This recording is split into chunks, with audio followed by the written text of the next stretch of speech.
Good morning, ladies and gentlemen, distinguished guests, esteemed panelists and colleagues. It gives me immense pleasure on behalf of ECB International, of which I'm the Group CEO, to welcome you to this important event, Trust by Design. How cyber resilience and AI are redefining the financial services security sector. I think today marks a defining moment in our collective journey to strengthen the foundations of trust in the digital age. We are honored to host this gathering of leading CEOs, innovators, cybersecurity experts from across the globe. They'll introduce themselves just now. Alongside Zimbabwe's own distinguished leaders in finance, I see Mr. Barnabas is here. Thank you for coming. Technology and governance. Your presence here is a testament to the urgency of the challenges we face and the shared responsibility we carry in shaping secure, resilient, and trustworthy financial ecosystems. I was talking to a few friends out there. Zimbabwe, we think, and this is a feeling, it cannot be proven, we are still vulnerable to a lot of things. I don't feel safe in Zimbabwe when it comes to digital services. So the theme of this event, Trust by Design, is not merely a slogan. It is a call to action. An era where cyber threats evolve faster than ever before. Trust cannot be left to chance. It must be deliberately engineered into every transaction, every system, and of course, every institution. For Zimbabwe, this is particularly critical. As our nation accelerates its digital transformation, cybersecurity has become more than a technical safeguard. It is a pillar of economic stability, a driver of investor confidence, and a foundation for sustainable growth. Zimbabwe, I think, in Africa, is probably the most digitalized economy in Africa compared to others, particularly in the financial service sector. I think, EcoCash, Inbox, and all those things you see today. We use digital money in Zimbabwe, gentlemen. We actually don't use any, we use very little paper money. So because of that, we are digitalized. And because of that, we need a lot of support in terms of cyber security systems and stuff like that. It's a good thing, but it's also a curse, isn't it? Because if some people sit out there, they can actually destroy our systems. We have seen what has happened to Standard Bank. I think it's a public story, where someone was in their system for 3 days. And I think you've heard of Anthropic, and I think my friends will bring that up. Zimbabwe, we're not immune to that. That could come through here. So anyway, over the course of today's program, we will explore a wide range of spectrum of issues. The rising threat landscape in Zimbabwe, the role of artificial intelligence in protecting digital environments, the importance of secure authentication banking transactions, insurance transactions, and the promise of modern security operation centers. Each session here is designed to provide not only knowledge, but also practical strategies that can be applied within our institutions. This event is also about collaboration. Cybersecurity is not a challenge that any one organization or sector or country can solve alone. It requires partnerships across the board, industries and disciplines. So by bringing together international experts and local leaders, we are creating, I hope, a platform for dialogue, for shared learning, and for building the trust that underpins resilient digital economies. I would like right away to extend my deepest gratitude to all our guests who have come in today, whose presence adds great prestige to this gathering, and to our panelists who will share their expertise and insights throughout the day. I also thank each one of you for taking time to be here, for lending your voices and for committing to this vital conversation. Let us approach today with open minds, a spirit of collaboration. Let us challenge assumptions. Let's share experiences. Let's design solutions that will not only protect our institutions, but also empower our communities. Together we can ensure that trust remains the cornerstone of Zimbabwe's digital future. Before I welcome my friends here, this is the agenda. I think we've done the first bit, the first two bits. The next bit will be a keynote address from my good friend from South Africa, works for Finostra, Mr. Del Davaran. He's a special human being, trust me.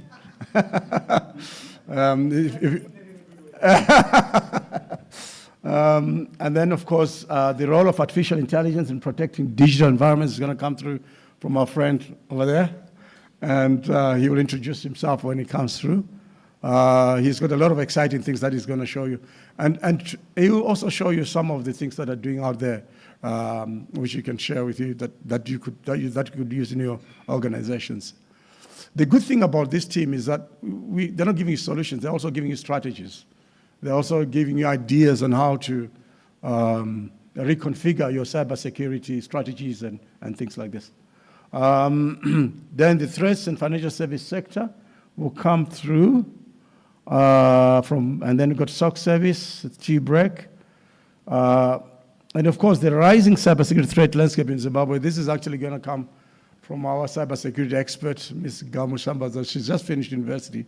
But, and I think the people who were here the last two presentations and demos that we did for financial service sector and the insurance sector, she did present, she started that awareness process. And I'm glad to say that she's one of the sharpest people I've worked with. And I'm sure we're all going to learn a bit from her today. Then banking transaction authentication and security. We've got our friend in Marvel. He's in Russia. But of course, I think there's a small war between Ukraine and Russia that doesn't seem to end. So he was not able to travel. But we have a backup, and he's going to try and do this online, with all this technology. But a backup is the one and only, Mr. Masamere here. Right, ablution. So on your left, you can go there. There's some toilets. On your right, you can go there for ladies and gentlemen. Please feel free to ask any questions that you want. When this gentleman comes through. Comments. Let's cross-fertilize ideas as much as possible. Let's make Zimbabwe financial service sector, that includes banking and insurance, the fastest place to be. Let's protect our customers, our people. So with that, I warmly welcome you to this Premier Summit. May our discussions today be rich in insight, bold in vision, and transformative in impact. I just have one challenge for the insurance companies. And this is something that I was discussing with my friends before we start. Sorry, Dale, I'm going to take a bit of your time there. So I was talking to this guy and says, he's in Bermuda. I said, you know what, we got this cybersecurity event happening in Harare tomorrow. And I said him this stuff. He says, oh yeah. What is it all about? I said, data protection. And he says to me, this is one thing that is of interest. Insurance companies insure buildings and cars and so on. Do they insure data at all? Is there any insurance company in Zimbabwe? Because data is the new gold, right? Data is everything. He says, has any insurance company insured data? Maybe I can ask you, we've got insurance experts in here. Have you guys insured data? Because maybe he was saying, maybe you need to throw it in there and think about that. So I'm very lucky these days. I've got 4 data scientists, 4 actual scientists that are working around me. And they're coming with this kind of things. And I thought about it even this morning. I said, actually, that's a good idea. But how do you insure data? It's an asset, right? But yeah, I'll leave that to you guys to think about. With those few words, I'm going to hand you over to the one and only Mr. Dale Davaran. Thank you.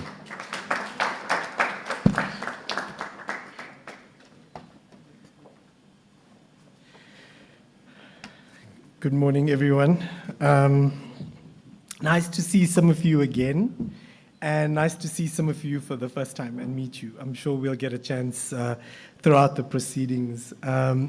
So lucky call me special. I think that's because I'm probably the only one you're going to meet that combines comedy with core banking software. Although I get paid to do the core banking software part, I do the other part for free. So it's my pleasure to welcome everyone here today, ladies, gentlemen, distinguished guests, esteemed panelists, colleagues, and I'm also supposed to say others these days when I'm elsewhere in Africa. It's a privilege to stand here in front of you at today's event. I mean, by the way, this was scripted for me, so I think the joke's on Lucky and his team if he thinks I'm going to stick to it. And you didn't take my time. Whoever's presenting after me, you took their time. So I think this is not just another event. I think we said this as well in December when we had an event here. These events are quite pivotal. It brings all of you together. I don't think this happens very often. And even though there's a lot of information that may come from here and then back, because I would always see this as a two-way discussion almost. I think the networking sessions we have in between are certainly something we have to make use of. Right? Because it's for us. It's actually going to build up what we're trying to build here. And I think the other thing is, I have the pleasure, so I'm based in South Africa. Let me just introduce myself properly. I'm the SADC Regional Director for Software Sales at Finastra. Those of you who don't know us, we've been around for about 60 years. You can tell from my beard, I've been there a long time. And we have about 9,000 financial institutions globally, and we're represented in 173 countries. That's not a brag slide if it were on a slide. That tells you we're exposed to different markets. It also tells me where you are in proximity to other people, right? In this region, in the SADC region, and outside, because I network with my colleagues. We mustn't think that as Zimbabwe, we are behind the curve, and that we don't have fail-safes in place, because the biggest companies in the world get hit, guys. AWS, Standard Bank, Microsoft, you name it. We're all on a hit list. I've got a brother and a son, for my sons, that's a coder. My brother coded on Fortran, Pascal, COBOL, all the ancient, those of you that are laughing have been around as long as, and then my son's obviously newer. He graduated last year. He just joined a software institution now. And I know these are very smart guys working inside institutions, but there's just as smart people outside trying to get in. I know how they think, so it's quite crazy. I'm going to extend heartfelt appreciation to ECB, SentinelOne, CyberSoc, Aerodome Tech for their leadership in convening this gathering. Like I said, there's a commitment in fostering dialogue. And because we've brought everyone together, ECB has created a platform where knowledge, innovation, and strategy will meet the challenges of today. There's another topic I would have loved to present, but anyway, I'm going to stick to the script. What you need to know is, globally, there are 2.1 billion wallet users globally. 1.1 billion of those guys comes from Africa. So we are not part of that. We are leading it globally, right? There are trillions of dollars that are being poured around our region through financial, let's say, non-traditional financial services, right? So what you have to be cognizant of is that your customer that's coming into the financial system today has never seen a bank in a lot of cases. The first time they're seeing anything to do with financial things is on their phone. They're using a USSD code. It's a very ancient way, but it is a way that works for some of us. Others of us, those financial institutions are able to promote us up the order to an app, offer us more services, but I guess the connotation is the same. I had a few interesting discussions outside with certain people around what's happening financially in these markets, right? Obviously, that has an impact on you because there's cybersecurity threats coming into your system, even through some of those consumers coming into your system, because the threat is probably already on their device. At cyber institutions or incidents are escalating globally with a high degree of sophistication, right? In 2025, ransomware attacks disrupted airports in Europe. They halted manufacturing in Asia. They crippled healthcare. So you can see that these cyber terrorists, they don't stop at financial services, right? In my company, there have been threats that have come in through people, because the human beings, we are unfortunately the weakest link in this. We connect to everything. Lucky even promoted it earlier. Connect to the Wi-Fi guys, right? Now, what happened in our company is someone mimicked the CEO and sent an email to someone else to release payments to somewhere else. And what they did was they actually, it was a legit request. Let's say it was an illegitimate request, but it seems so real because coming from your boss, right? And now you're not going to ask questions because you're going to get fired if you ask why, right? So then what they did was they changed the banking details on the invoice. So it was a legitimate supplier, just illegitimate banking details. So they intercepted the PDF invoice on its way to wherever. They changed the banking details and money went somewhere else. And they only really found out about it 5 weeks later because the supplier didn't get paid right.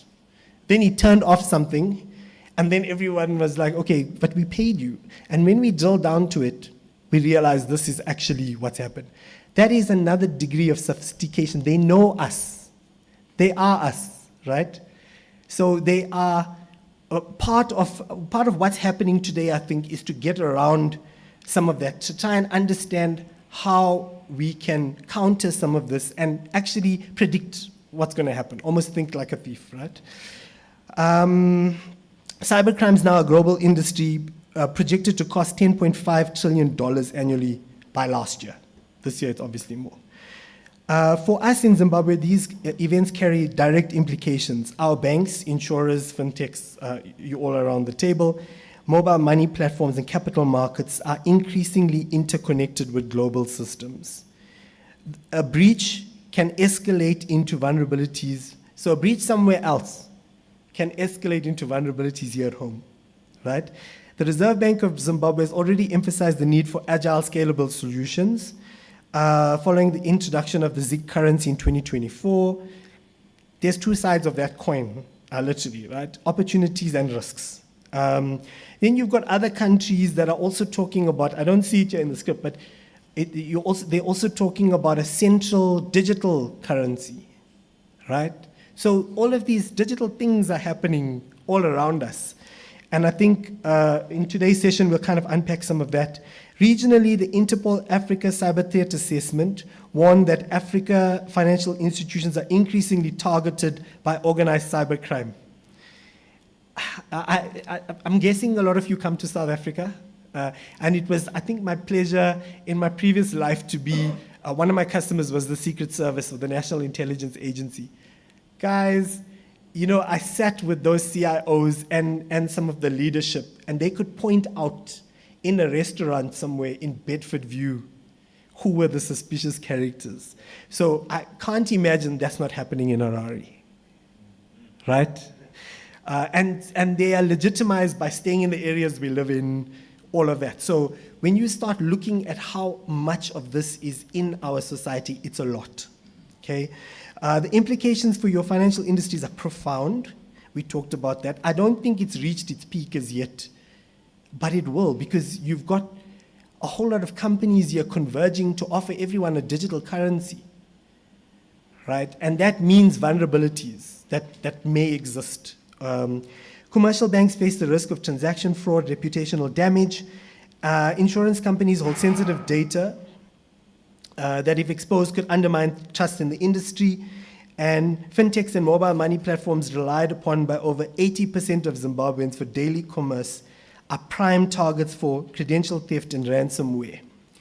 I don't think we will have most of the answers in today's sessions, but this is the start of having that dialogue at least. In capital markets, those smaller than global exchanges they could actually suffer, right? If investor confidence erodes in this market. I know I'm painting a daunting picture today. The threats are real, risks are escalating, and the consequences could be devastating. Yet amid this sobering reality, there's a glimmer of hope. I think the hope sits in this room, actually. Artificial intelligence. Now, I saw that. I didn't repeat your topic when I stood up here. I saw it was in the script.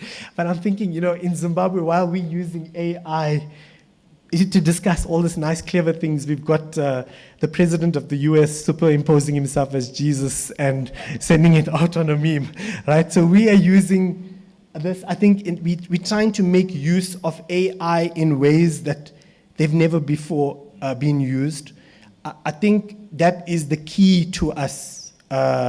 It's a tool that we have to use to kind of leapfrog into the next 5, 10, 15 years. I use it every day for almost everything. Lucky will tell you, I'm quite lazy. So if you ask me to put a business case together, I'm like, to Copilot. Obviously, I'll tweak it. I'll obviously tweak it. But guys, this is how we're using it, right? Now, but think about it. So I'm doing a business case for how I get into a new client or an existing client, how I can sell them. That data is living somewhere in a central repository that someone is collecting on what I'm asking about. What are they going to do with this data of mine? Right? So I think with the whole AI must also come the securities, protections, right protocols to actually make sure the data is secure, that you're doing things in the right way. People don't like that. I'm a salesman by nature. So if my company says, don't use Copilot, I'll do the opposite. Right? Because it's just quicker. I'm not going to wait for them. They want to develop a Copilot product that we can use that's safe. But yeah, but also it's not going to be, it'll be like, having a fake Coke instead of having Coke. So I'm not going to do that. So I think with that, we have to also discuss how we're going to outline that in the way that we lead this discussion. You've got here Zimbabwe as the talent, the vision, the urgency. Guys, I think, and if there's South Africans in the room, I'm South African, I'm not picking on us. We are not as smart as you. So I think you are much smarter. I think by use of your digital currencies alone, you guys are using it more than we are.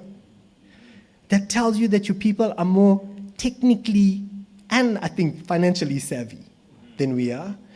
So you have the recipe, you have the ingredients here to build something, right?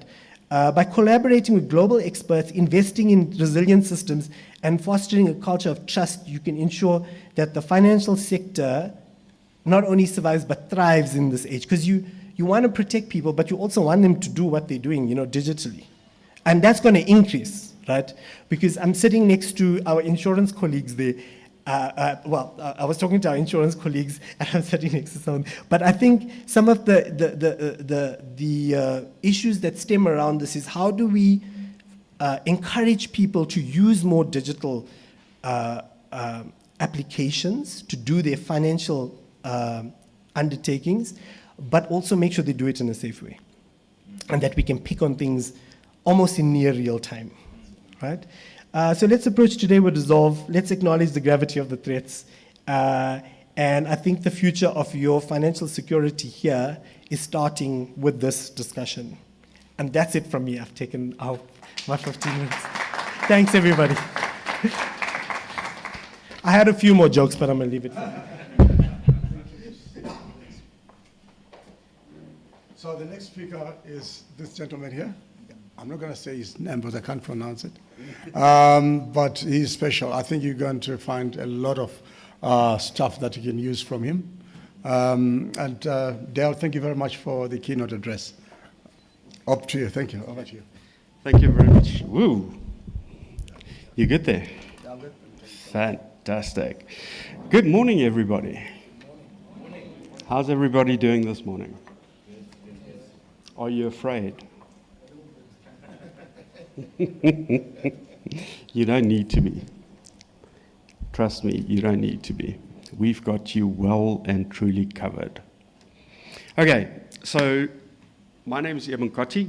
I'm the Senior Solutions Engineer for Sentinel-1 in English-speaking Africa, including the Indian Ocean Islands. What I'm going to talk about with you today is around cyber resilience and what AI does in terms of providing that resilience. All right. But about myself, I'm actually 25. Okay, I promise. I've only been working in cybersecurity for 2 years. All right, can I take this out? Because I like to move around. That's it. That's it. Fantastic. No, in all seriousness, I've been in the IT industry for about 30 years. I've done many things in the IT industry across insurance, banking, and then obviously cybersecurity solutioning and so forth. All right. One of my primary tasks at the big red bank out of South Africa, ABSA, was to actually build their cyber forensics capability, and I operated that for about 9 years. All right. So I did many cyber forensic investigations related to electronic fraud and so on and so forth across Africa, predominantly Tanzania, Zambia, and then Kenya. All right. So if I tell you that the threat is real, you can believe me. All right. However, the threat that we're facing today is on a next level. All right, so everybody's excited about AI. We use AI to cheat and create business plans and propositions and things, you know. But in saying that, AI has a purpose. AI is a force multiplier. The age where you needed to know everything is gone. All right? With the evolution of technology, computing got faster, people got smarter, we started collecting a whole host of data, and we developed technologies to facilitate productivity. All right. However, last year was a turning point in terms of AI. Last year, we had the GTG-1002 attack. It was a watershed moment. It was the first time or documented attack that was predominantly orchestrated by AI. Up to 80 to 90% of that attack was completely autonomous. Let that sink in for a moment. All right. That's scary. Would you agree with me? Okay. Now, that campaign targeted about 30 global entities across the financial industry, across government agencies, and various technology corporations. Okay. If you now start thinking of the Mythos revelation, all right, Glasswing and all those fancy names, they identified a exploitable vulnerability in the Linux operating system that had been there for 17 years. Nobody knew about it. Okay, do you start seeing the power? Okay, now this attack unfolded in 6 distinct phases, all right? Each demonstrating unprecedented AI autonomy, all right? From the initialization, where the AI received high-level objectives, right? In other words, AI, do this for me, all right, through to the reconnaissance. Now, if you're familiar with the life cycle of an attack, a cyber attack, all right, they formulate a plan, they do reconnaissance, they get to know your environment. Then they build targeted attacks, all right? After that, real things start happening. Attackers would typically live in your environment for quite some time. I'm not going to digress into that, but that is absolutely factual. But what we're seeing now from this AI type threat, all right, is that those months in your environment now turns into days, if not hours. All right. Now, what makes this more scary is not just the fact that the whole attack or predominant piece of the attack was orchestrated via AI. AI was able to then dynamically alter that attack path to get to its end goal. All right. Now, 30 companies targeted all at once. I had a discussion with one of the distinguished gentlemen here. It happens quick. AI doesn't sleep, but I'll let him elaborate more on that in his address. Okay, so there's no longer the need for the human element, or very limited need for a human element to then effect a very, very advanced attack. All right. Now, here's the thing. We use AI to enhance productivity, to be more creative, become more relevant in your various industries. And that's a good thing. All right? However, on the flip side, AI can also be weaponized. Why am I telling you this? AI usage is not a bad thing. I'm thinking that many of you have started developing policies around AI usage in your organizations. And that's a very good thing. I think the key question is, how do you enforce that policy? How do you control AI usage in your environment so that your users cannot weaponize it against your company? Now, if I talk about weaponize, it's about data disclosure, because everything you put into AI gets stored somewhere. All right, so if you drop a client's contact details or his account number and things like that in a prompt because you now want to craft this fancy email or reword your policy documentation in a very nice way, you've actually disclosed that customer's data to a public infrastructure. Okay. Everybody still with me? I'm not boring you yet. Okay. Fantastic. All right. When cybersecurity models leak, cybersecurity becomes the battleground. Okay. Now, to combat that, for cybersecurity, the first real battleground is protecting AI systems itself. All right? After that, for AI security, internal safeguards is insufficient without additional security added. Okay, so you all know what guardrails are. I don't want to get technical, but guardrails is where you educate your AI or set the boundaries for your AI. That is no longer good enough. All right? Because we talk about things like prompt injection, we talk about your AI start hallucinating, you craft prompts to actually circumvent those guardrails and so on and so forth. But now, for the industry, frontier AI launches must fundamentally change.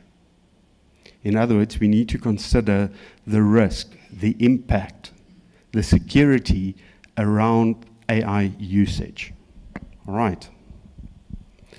Now, I'm sad to say that if you're still running a traditional cybersecurity environment, you are in trouble. Why do I say that?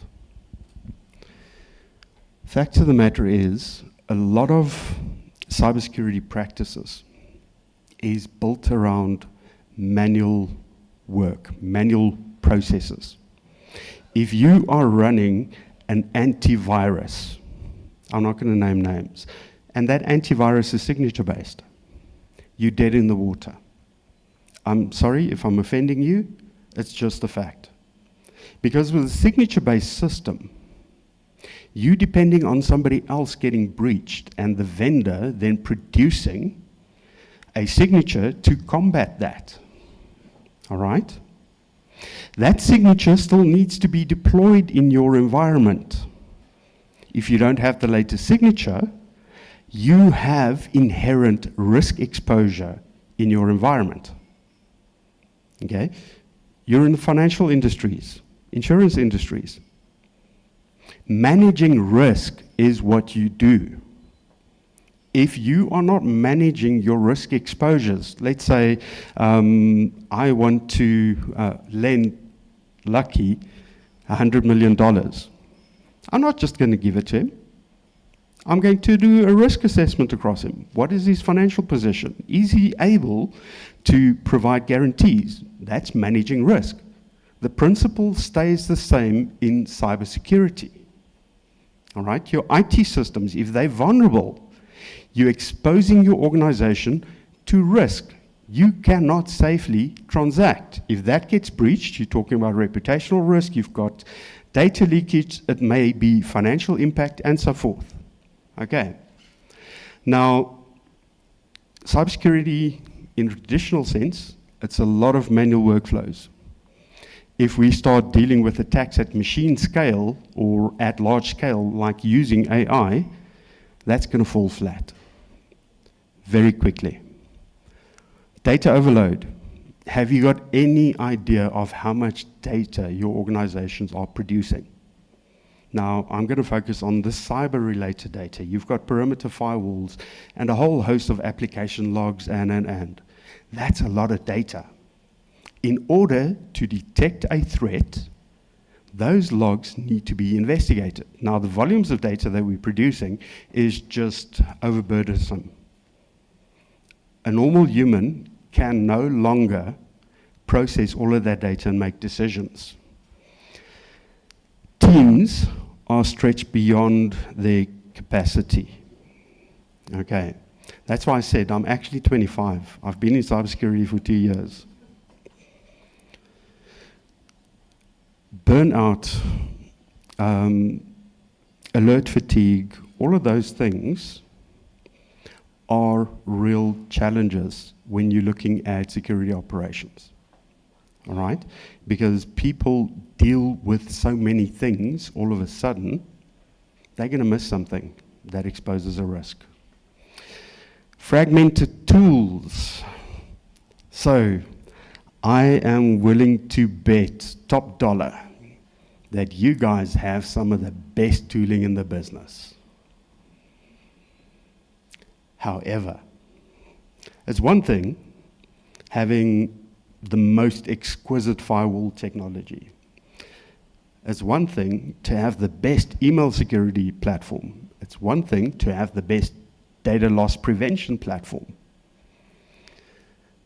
If you cannot interrogate all of that in a single view, you've got siloed systems, which means you are complicating threat detection and investigation exponentially. Consolidation in today's era of cybersecurity is key. So when you consider cybersecurity capabilities, Start thinking about consolidation. Start thinking about platformization. All right. Everybody happy still? I know it's all doom and gloom, but it's not that bad. Because in actual fact, everything that I've mentioned today, we've already started catering for. All right. So, cybersecurity operations has entered a new era. Okay? It's driven by exponential complexity and accelerating risk. All right? Remember, we had the conversation about risk. Key drivers, AI-driven attacks, expanding threat services. Now you've got digital money. You've got cloud compute. You've got local compute, complex systems interlacing with each other like a banking system. All right? Those things are complex. And then you have the data explosion. You've got so much data that you don't know where to start and where to end. But here's the reality. AI is woven into everything, okay? And it dictates how the world actually operates. It's reshaping your enterprise and threat landscape at once. It's a double-edged sword. Okay. Now, in this new era, we need to have a very clear purpose. Our purpose should be to give the advantage to those that secure our future today. Right. The people in your security operations spaces, okay, they are working tirelessly to actually secure your environment. Because what they secure today gives you the opportunity to transact tomorrow. Okay? But with the ever-evolving threat landscape, AI being available, we need to empower them to secure the future, but today. All right. Now, new operating advantages that you can gain. AI that evaluates and empowers teams. Not replacing humans, for those that want to shoot me, all right? It actually should be used to augment humans, making them capable of doing more, becoming more proficient, becoming more efficient in the way that they operate. It should be intuitive by design, all right? In other words, seamless integrations with existing technologies systems, giving you the ability to immediately action and autonomously do so. In other words, automatically. All right. Human amplification. Okay. It should free up the analyst, we're talking cybersecurity, to focus on strategic tasks and not get bogged down with the menial day-to-day security operations. You are paying experts. Let them be experts. All right? Autonomous security. Self-learning, self-adapting, that endures, I can't read today, that evolves ahead of emerging threats. In other words, your signature-based systems are dead.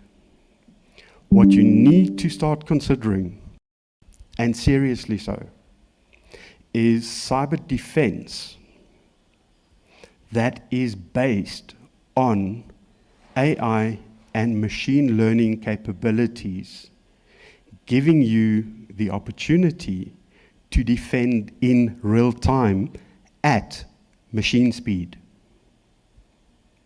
All right. AI native protection across the enterprise, comprehensive security, all right? From endpoint to the cloud, to mobile, and so on and so forth. I see I'm running out of time. Okay, so the framework that we have is autonomous security intelligence for business innovation, enabling safe adoption of AI without slowing the business. For your security operations, shift from manual triage to autonomous response. For security programs, increase the confidence and reduce risk. The true ASI difference, your old approach, fragmented data, query-based legacy platforms, bolted together features, manual investigations. The Sentinel-1 approach, unified and contextualized data, real-time analysis and correlation, AI-native intuitive architecture, and autonomous response and remediation. In other words, we defend at machine speed. Delivering value across the enterprise, so maximizing your security operations by the use of agentic AI and automation, okay? In other words, self-operating AI, complete protection and control. Stay ahead of the threats. Enable business growth, right?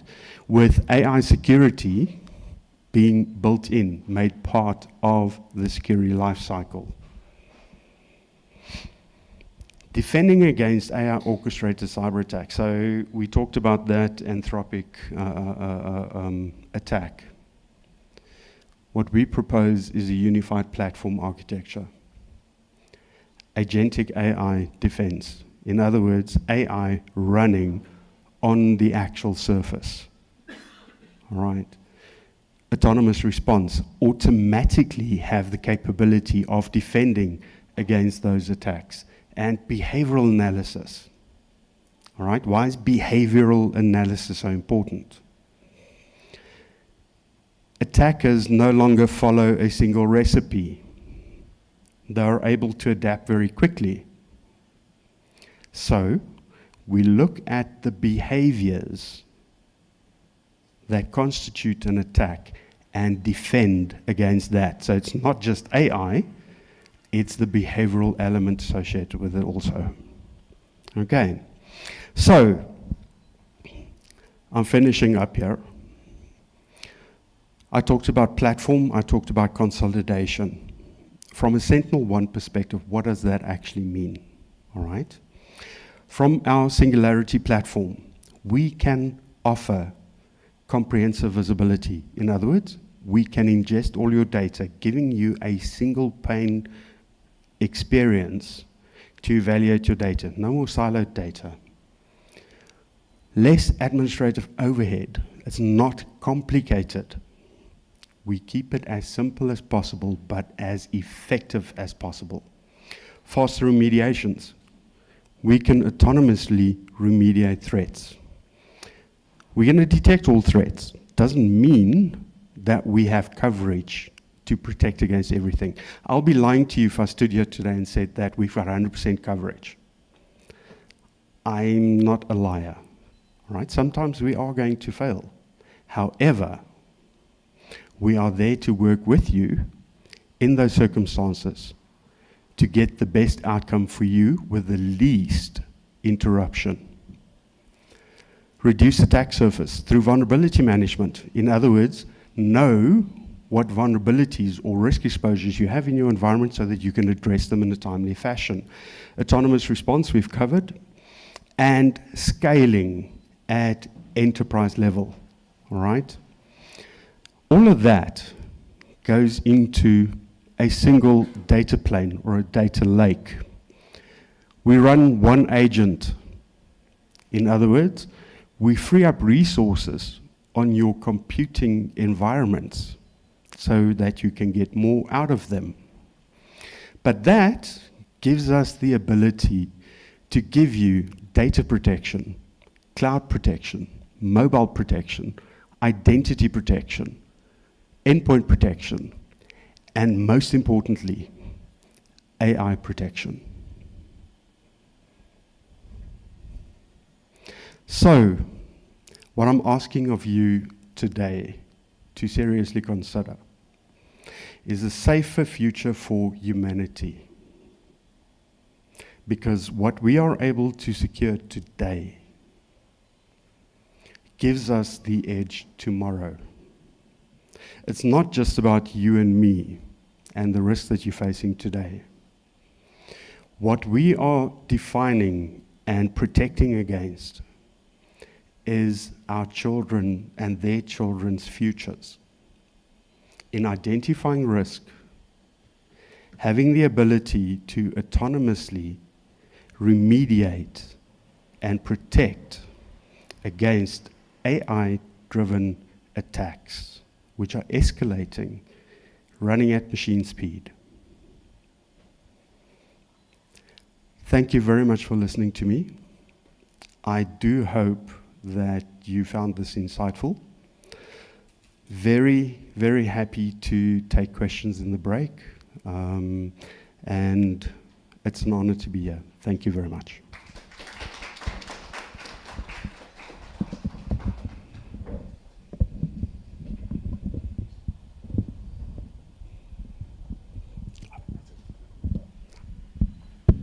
Wow, I think that was scary, informative, but fantastic. Thank you very much. That was fantastic. Very eye-opening. There's a question?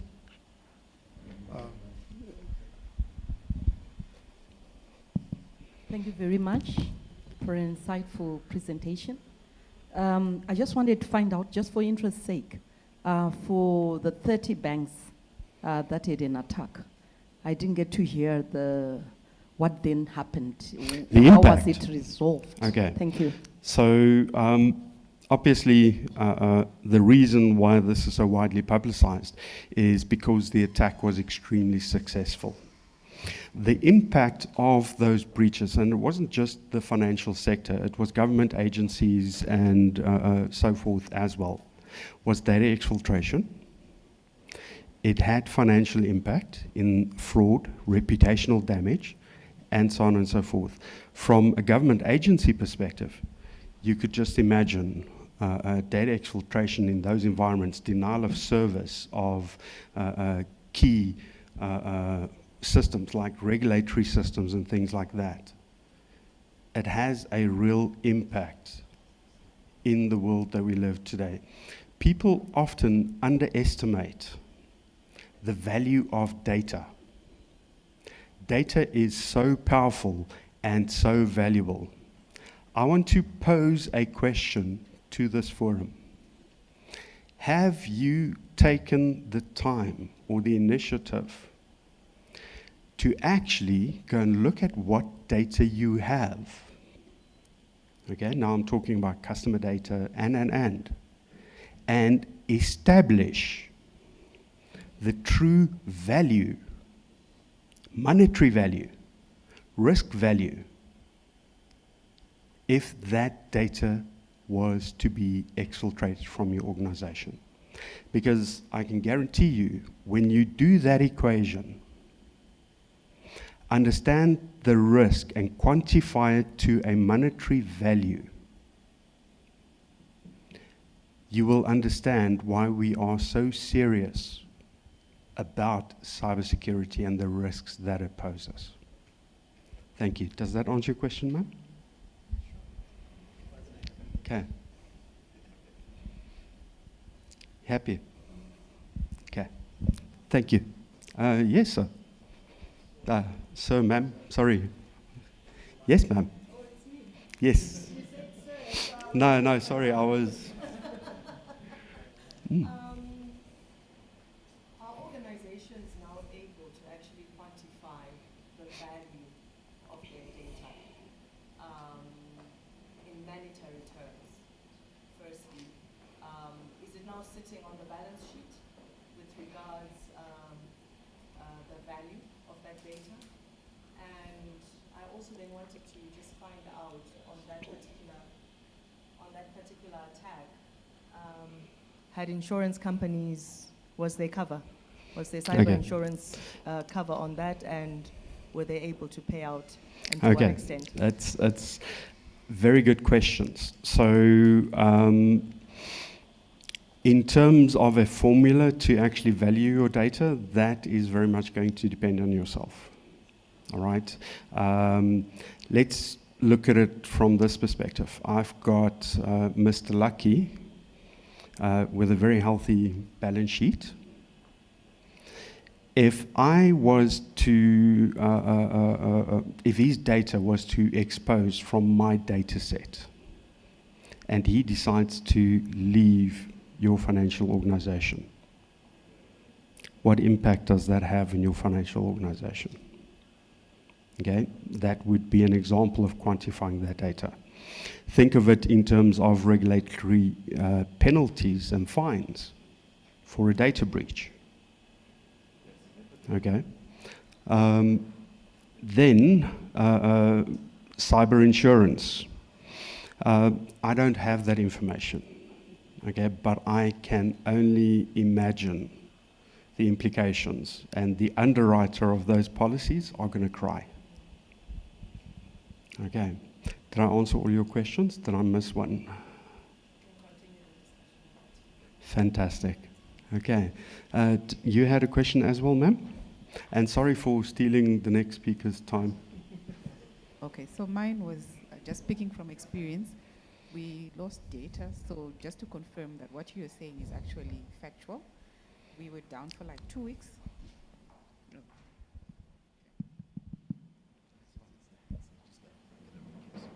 Okay, so I just wanted to confirm that I actually have a real experience, because we were running in Zimbabwe, South Africa. We were attacked.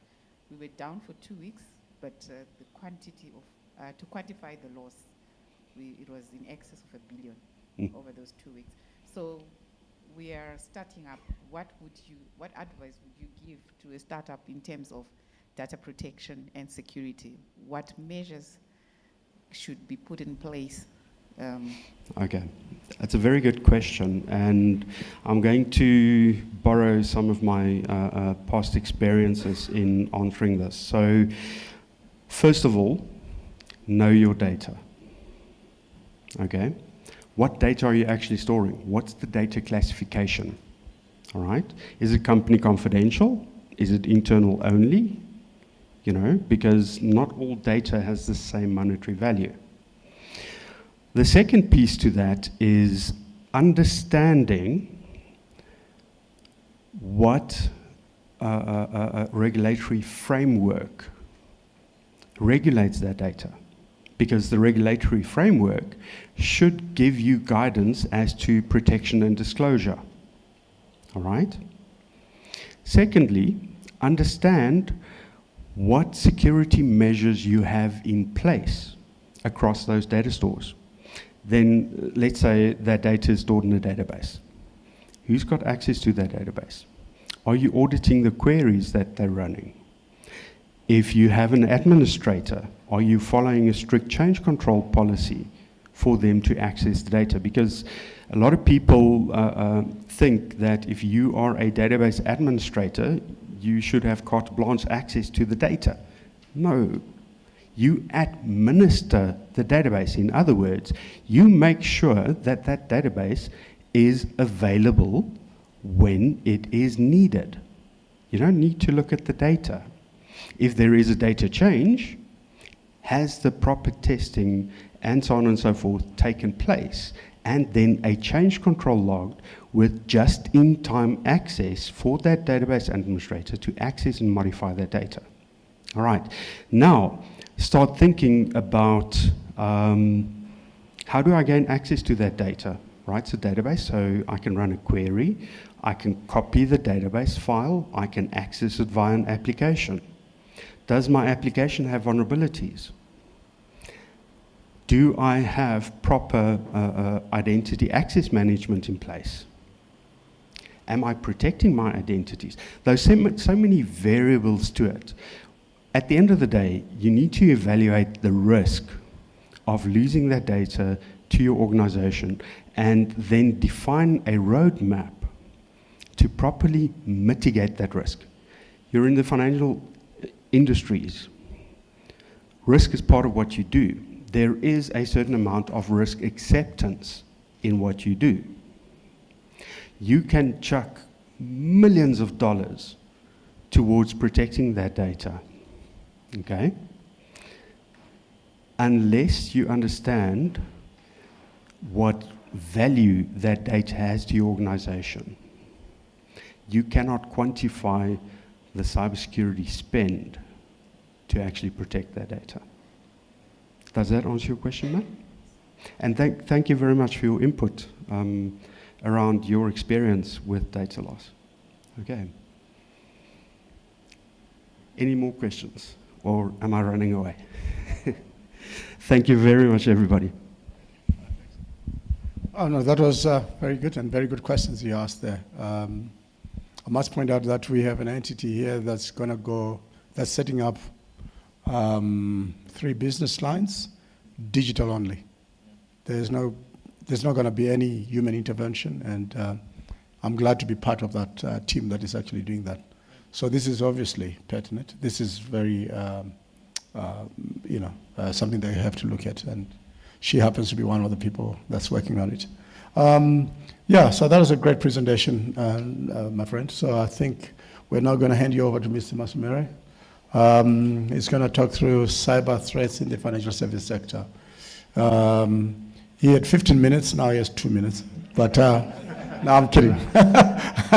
I'm kidding. I think that you should, just go as much as you can, so that it's meaningful. It's no use going through it and nobody understands what you say. Over to you, sir. Thank you. Thank you so much, Mkomalaki. Thank you, esteemed guests, my fellow presenters, the viewers online, the technical team making that possible, and our gracious hosts, ECB. I'm honored to be here and thankful that we're having this kind of discourse. Now, when this was in its planning phase, a thought occurred to me. Is this just going to be another one of those conferences that we attend? And as I look now and I look at the attendance that we have here, and I look at the roles that you play in your respective organizations, the few that I've spoken to as a sample of everyone who is here play a critical role in the cyber resilience of your respective entities. My name is Ngobani Hlomula, but if you can't do the Ngo, you can just call me Q. I'm with Chief Eel and Cybersecurity. I'm the head of business development. And I'm happy to be here and standing before you. We are a partner of ECB, and once we learned that this kind of conversation was happening, we were excited to be on board. So you will see my business card on every single one of your desks if you'd like to have a conversation later. If perhaps the question time at break time or the network session is not adequate, we can have further conversations thereon. This room is full of the decision makers.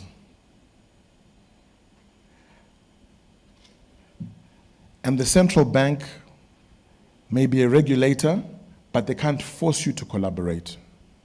That's a choice that you are going to have to make. And so this conversation, this conference, this symposium, whatever you want to tag it, is up to you whether it's just going to be another one of those things you attend, or this becomes the watershed moment when cyber resilience in Zimbabwe became a collaborative effort. There's a Shona saying, Kuchakwe ndebvu varume vanodzimurana. I want to explain that to Dale because I think it pertains to him the most. I'm going to translate it literally and then we'll extract the meaning. And I think it pertains to you the most. It may pertain to Mr. Ngoni from Bank ABC, and I think Derek from Sentinel 1 year, and perhaps myself a little bit. But what it says is, when the beards are on fire, the men put them out for each other. I can't expect you to put out your fire just by yourself. Maybe you're just smelling it, but you don't see that it's on fire. Or maybe you don't have the capacity to. And of course, I love the beard, by the way. And Kuchoko ndevu varume vanodzimurana, it's a beautiful saying. It says that whatever you're going through, I partly have a responsibility to take care of. And so each and every one of you may be representing your respective organizations, but each and every one of you has an obligation to everyone else in this room to participate in how you help their cyber posture. I'm going to play a game of numbers. I'll try and rush through this very quickly. Let's see perhaps if you can get what these numbers stand for. Anyone guess what that is, what the pertinence is? 10.5 trillion. Yes. Yes. 10.5 trillion, close enough, close enough. But 10.5 trillion is how much cybercrime costs the world pretty much annually. And that was in 2025. 10.5 trillion is a huge number. You know, Mama, you said 1 billion in 2 weeks. You know, operationally, 1 billion loss in 2 weeks would not just get you fired, it would get you investigated, and it would get a whole litany of issues that you would have to face and a lot of fallout. 10.5 trillion US dollars. Our next number. Oh, there we go. I skipped that very quickly. 15%. Who can guess what the relevance of that is? 15%. That's the rate at which that number is growing annually. Now, it's a compounding rate, and that rate actually is increasing. Even if the 15% is compounding, the previous year was about 12%. So we don't know what the percentage will be, but imagine if it was just even statically at 15%. Increasing by 1.5 trillion, that's a huge loss to industry. 57 billion. Anyone, any guesses? 57 billion is the share of that total amount that is accrued to ransomware. That's 156 million per day if you do the math.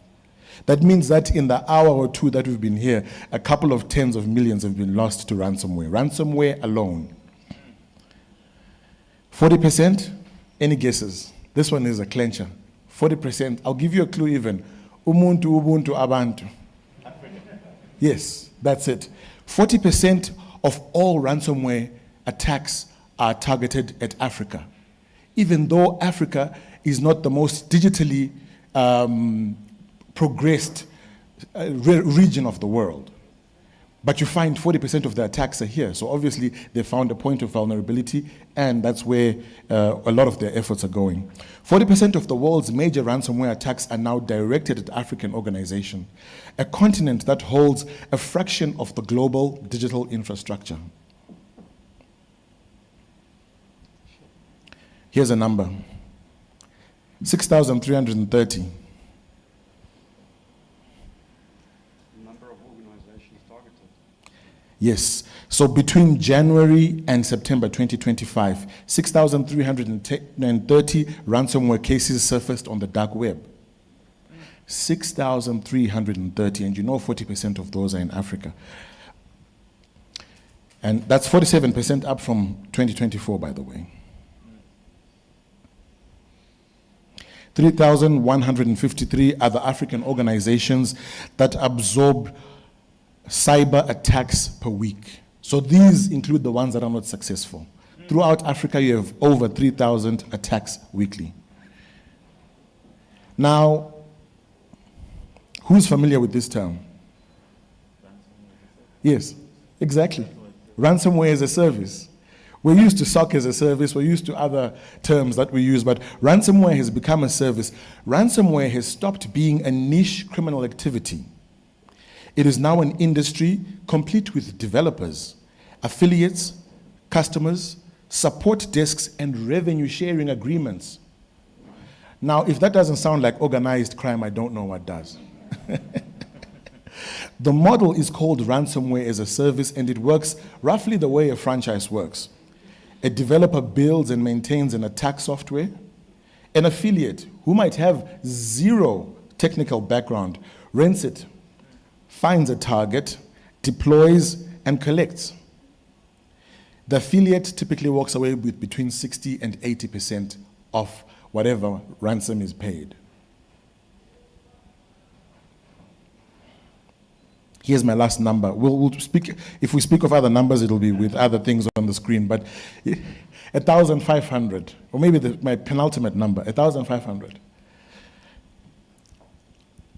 That is the amount, that is the average amount that a franchisee pays a developer for a ransomware software.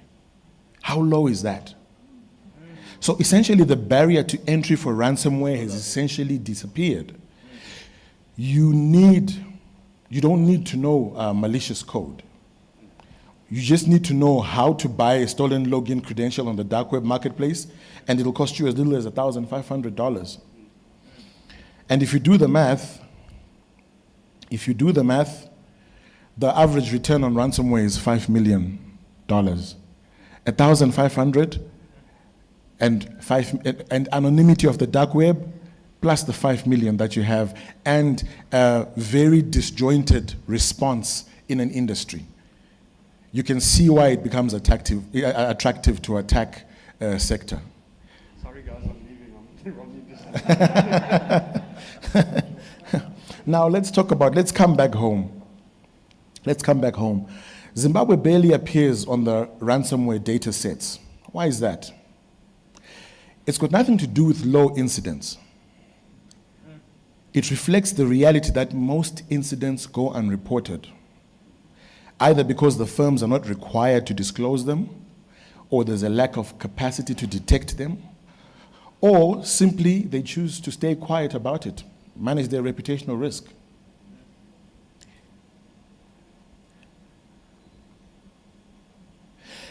But ITU's Global Cyber Threat Index places Zimbabwe amongst the most frequently targeted nations, not on the continent, globally, for malware.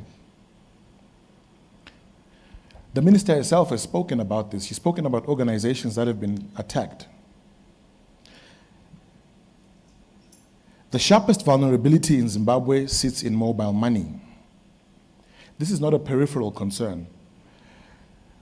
When Lucky spoke and when Dale spoke, they spoke about money in the Zimbabwean context, and that it is not in the conventional banking sector or traditional banking sector, but that it moves through mobile money. So you have Inbox, you have EcoCash, you have all these other platforms, and that money is a full target of ransomware attacks or of many sort of malware attacks. I beg your pardon. A serious ransomware event, given the statistics of how the money generally moves through the mobile platforms, a serious attack on a mobile platform would not constitute a corporate problem, it would constitute an economic issue. Now, I know these sound like scary facts, but I think we just have to face the reality first. Have a conversation about it, and then I'm hoping that this drives us to say, okay, listen, I need to work with someone else, and I'm hoping that I can get you to buy into that. It would not be a corporate problem, it would be an economic emergency, one that freezes household transactions, disrupts trades, and chips further away at whatever little trust the people still have of the country's digital financial architecture. What makes Zimbabwe attractive to attackers is not complicated. You've got rapid digital adoption that outpaces security investment by a wide margin. We've moved forward in terms of digital platforms, but the security sector has not quite moved as quickly. There's a severe shortage of cybersecurity professionals. I mean, obviously there's a global deficit, but there's a severe shortage in the country. And then the institutional capacity to detect or respond to incidents is limited. And there is essentially no meaningful probability of prosecution for attackers operating from abroad. And that is the majority of the attackers that we're going to face. So now think about it. if the crime, Becker's rational crime model is that when the expected punishment is low and the potential return is high, the criminal activity will increase. And that is exactly what Zimbabwe is facing right now, particularly the financial sector.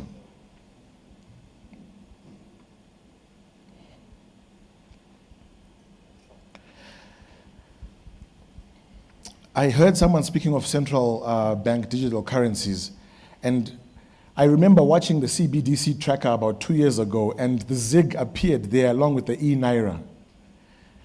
While it was an incident of pride for me a little bit to say, oh look, my home country has a little bit of an edge in terms of adoption of CBDCs. I mean, who doesn't want smart contracts built into your money that make maybe selling a house or buying one take a matter of hours versus months? But that always comes with a danger. So we've taken up, our financial sector is digitizing fast, and our growth drivers are mobile internet banking, digital payments in fintech, agency banking networks, and real-time transactional platforms like RTGS. But along with those come a few risks: larger digital attack surfaces, greater fraud exposure, increased transaction volumes, and which mean more entry points for attackers. Zimbabwe's financial ecosystem is undergoing a rapid and far-reaching transformation from mobile banking and internet banking to real-time payment platforms, fintech innovation, agency banking. Digital channels are reshaping how financial services are delivered and consumed, bringing an unprecedented speed, convenience, and financial inclusion for the masses. However, it also brings along the criminal element. And cybersecurity now is no longer an IT issue, it is a trust issue, because it has evolved beyond just the department dealing with, to say this department deals with it, to ubiquitously being applicable across the entire enterprise. And so cybersecurity is no longer an IT issue, it is now a trust issue, a fraud prevention issue, a business continuity issue, and a financial stability issue. The attacks are becoming more sophisticated. Social engineering, system threats, identity attacks, transaction fraud, all of these enabled by an AI, or rather by a migration to AI that is at alarming speeds that we ourselves actually find hard to quantify. They follow the money. The attackers follow the money. I'm going to just pause for a second. This slide is blank for a reason. I want to have a conversation. I'm here because I'm speaking to people in the cyberspace. So I'm essentially preaching to the converted. I'm preaching to the converted. I'm preaching to people who believe in this. But as long as you try and attack the situation individually as an organization or as an entity, you're always going to have a difficult time. We need collaboration across the sector. We need smart partnerships. And so Chief Eland, in partnering with ECB, was that we partnered with somebody that spoke precisely to intra-industry collaboration in addressing the cybersecurity issue. Once again, I'll say it. Or let me say it for the Christians among us. Proverbs 11, verse 14. It says, in the multitude of counsel, there is safety. You're going to need the wisdom that someone else holds, because that's going to advise you. Somebody has experienced what downtime on data does to an organization. They have a response that they took that is effective. You're going to need to learn that from them. And so I don't know if perhaps there is some platform, Mr. Chitima, where conversations do happen, perhaps a WhatsApp group, perhaps an online platform. But I really would encourage that everyone who is in here be part of some collaborative conversational platform, because from that you're going to be able to build a greater resilience and a greater approach to how you're going to address this nightmare that we're facing.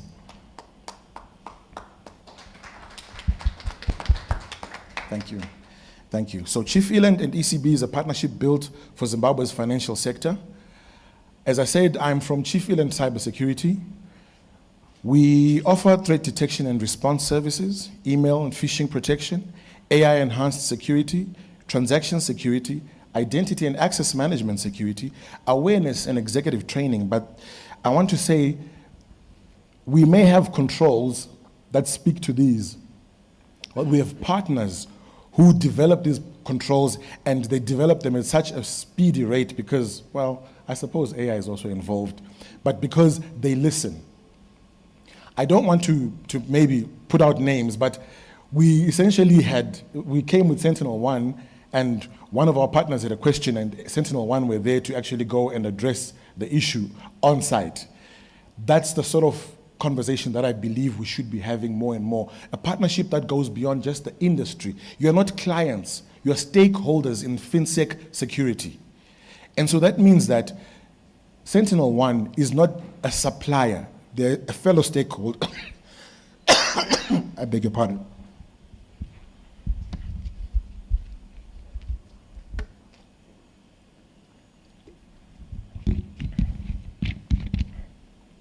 They're a fellow stakeholder. ECB is not just someone supplying you with your core banking system. They're a fellow stakeholder. They have an interest in your success. These are some of the technology partners that we have with us today. Sentinel-1, CyberSOC Africa. Jan is going to be coming up to speak to us about that in a second. And Aerom Tech, our partner out in Russia, is going to be speaking to us about the authentication, mobile transaction authentication and security platform. If not, I will come and I'll speak to you on their behalf. But we are looking forward to Pavel joining us shortly. Chief Ilan doesn't just believe in the controls only. We believe you've got to address this issue at an infrastructure level, at an industry level. So you're speaking at regulatory level, you're speaking compliance, you're speaking trainings. You need to speak to it at a human resource level. We need to speak to it at a controls level. And we speak across all of those. We don't just bring a control. I want to say, I'll give you an example of one of the solutions we have called Spotica. Spotica speaks to compliance, whether it's PCI, whether it's ISO 27001. It's a smart platform, an AI-based platform that you profile your organization in, and then it tells you where the gaps are for you to become compliant. I believe that that's something that we need in Zimbabwe. We need that at an industry level. We need to know, okay, how do we become compliant, and also how do we manage our risk, and how do we manage at a governance level, how do we apply AI controls? That's not somewhere where I'm going to need a technician. It's somewhere where I'm going to need someone to walk with me and say, this is the gap. And maybe perhaps a consultant on board saying, this is where the gap lies, and this is how we think we can address that gap.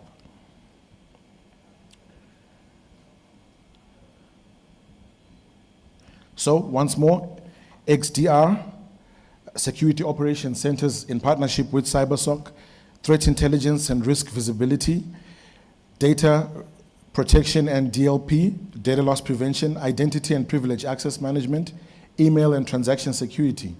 This is where security lies, but in collaboration with all the other steps that I've mentioned. You cannot just take the controls and make those your solution. It is not adequate. We're going to need a bit of government play. We're going to need more than the government. We're going to need you on board. We're going to need your partners on board. We're going to need the suppliers on board, the OEMs, and we're going to need the resellers and the distributors on board. Thank you very much. That is the end of my conversation with you. But I do look forward to continuing this beyond just this presentation at our break time. Cheers.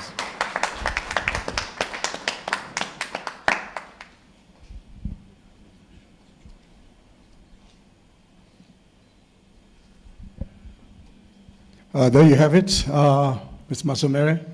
I actually didn't know. He sounds like a priest. Or are you a priest? I do preach. I'm an evangelist. Ah, there you go. I got it. That's amazing. It's good. At least we agreed with some holy people here.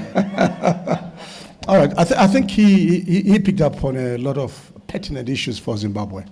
those numbers were scary. I mean, frankly, I really like that presentation because it goes straight to the heart. It's real. It's here. The risk is right here, right now, and it's moving at machine speed, which is quite dangerous. So, and I like the idea of collaboration. That we are all stakeholders to it. We have to work together to do this. I think our next speaker is going to be more interesting.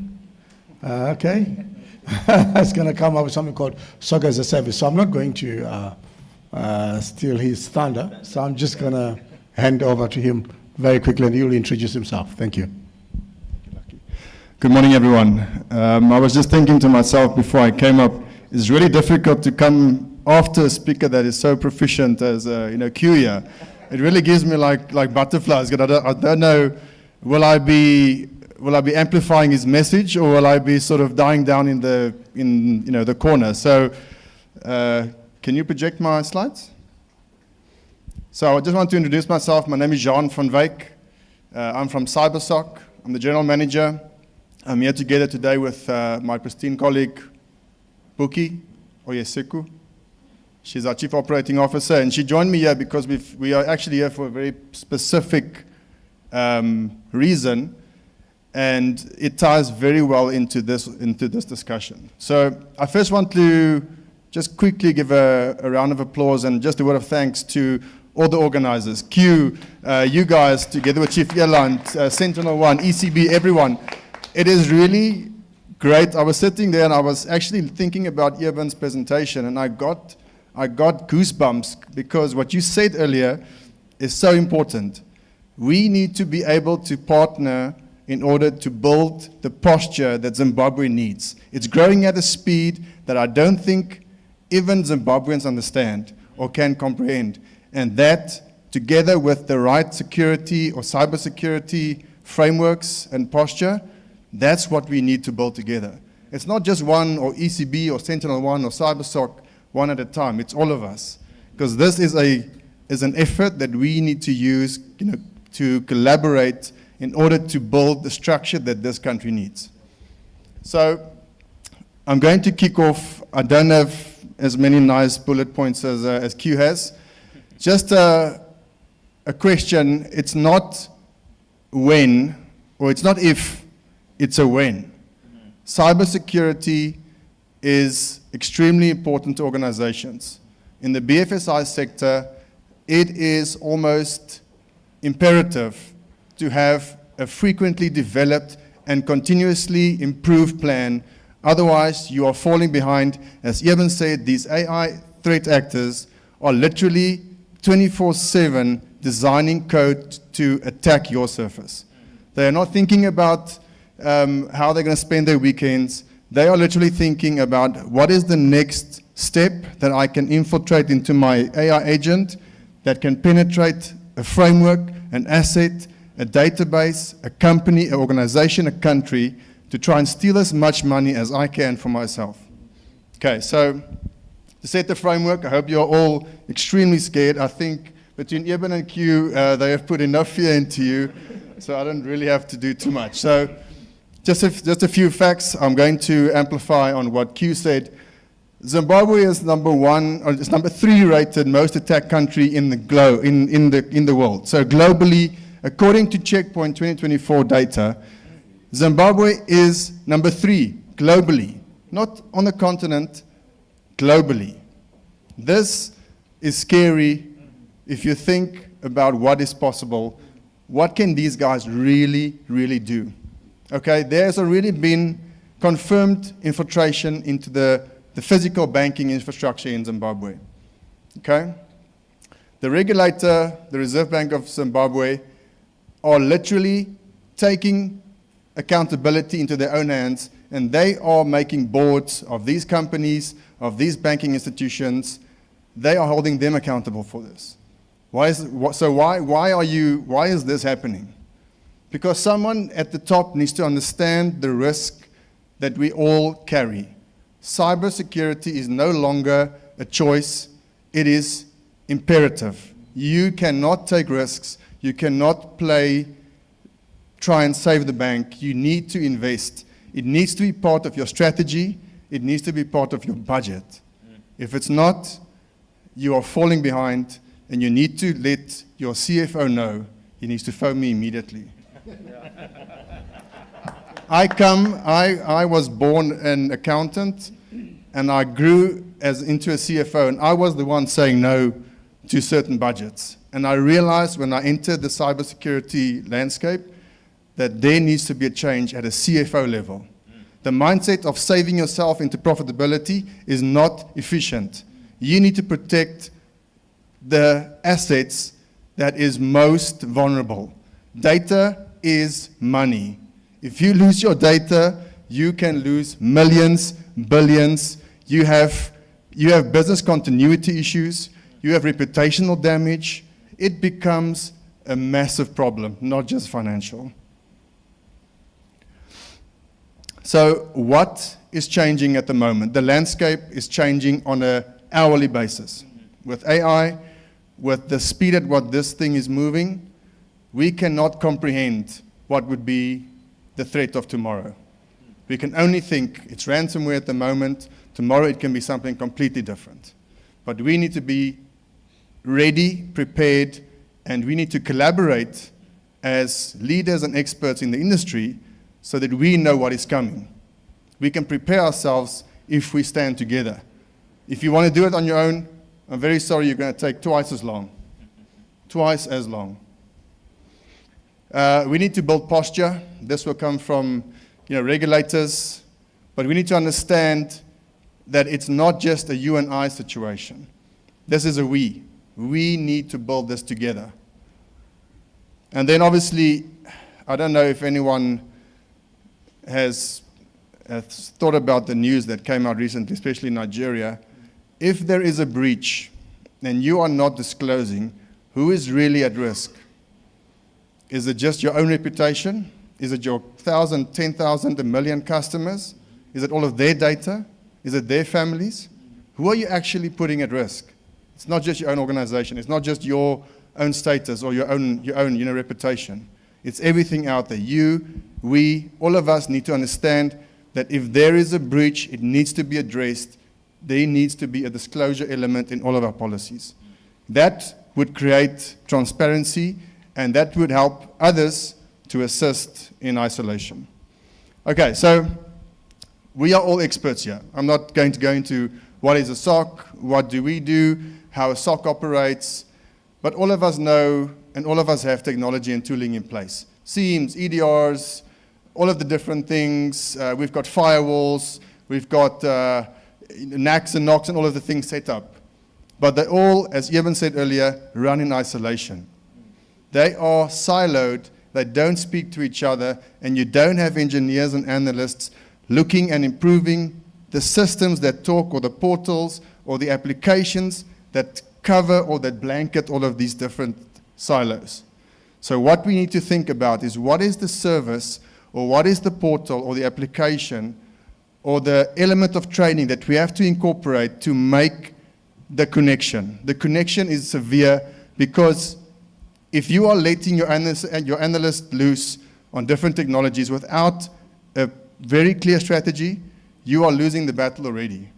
If you are pointing them at different tooling and asking them to try and find the threats, they become distorted, the service, the efficiency becomes diluted, and honestly, you are losing from day one. So attackers know that you don't have 24/7 eyes on every asset. It's expensive to run a SOC. It's expensive to have people on the ground. It's expensive to empower them, to keep them at peak training capacity. These things take time. It takes investment. It takes expertise. It takes a framework and a process. They are really aware that we are not binding. We are not connecting the dots. They can infiltrate a SIEM, or they can point an agent at an EDR, and they can gain access to that EDR if you don't have the right architectural setup. Okay? Threat intelligence. Do we have threat intelligence designed for Africa? Africa is unique, and I don't think that the West and the guys in Europe understand it. We cannot take an out-of-the-box product that is not engineered and tooled for Africa and assume it would adopt to the African industry or the African market. We need to be specific about what we point at Africa. Active threat hunting, we are not literally looking in the places where the guys hide. The dark web, they hide on channels and portals and platforms that we don't look at. If you don't have an active scope or a third eye pointing at those environments, you are at risk, because where does the data leak first?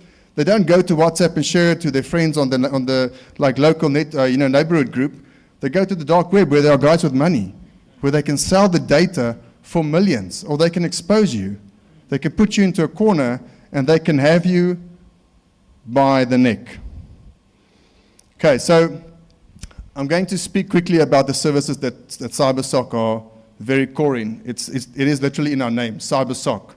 We run a security operating center. We have been for 10 plus years, and we are experts, and we have 40 plus engineers and analysts that work inside our SOCs across Africa. SOC as a service, we provide 24/7, 365 analysts on the ground looking at the assets of our companies, of our customers. We have shifts running to ensure that we have redundancy for all of our customers across Africa. Attackers don't sleep, guys. Honestly, they are awake, and with AI, it is even more powerful, and it's even more dangerous. These guys are literally pointing their arrows at the weakest systems first, in the times that everyone is sleeping. When the East is waking up, Africa is asleep. They have literally 5, 6, 7 hours to do whatever they want. Once they get in, they can close the doors behind them, and they can live in your environment for days, months, quarters. They can break you down bit by bit from your foundation. Incident response. Do you have a playbook that is continuously rehearsed? Do you have a true strategic approach towards how do your team react when there's a breach? It's easy to think, yeah, we've got, it was designed when I started 5 years ago. I mean, it's there. Take it out of the, shake off the dust, and there you go. You know, you can just pop into it. We need to start to think 10, 15 steps ahead. How do we rehearse our IR plans to make it efficient for today? Do you have rehearsals with your team that will allow them to know how to react when there is a breach?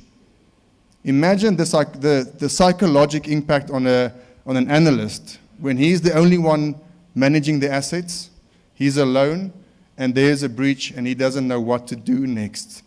We were just speaking about SOPs earlier when it actually comes to incident response. What do? They go back to default mode.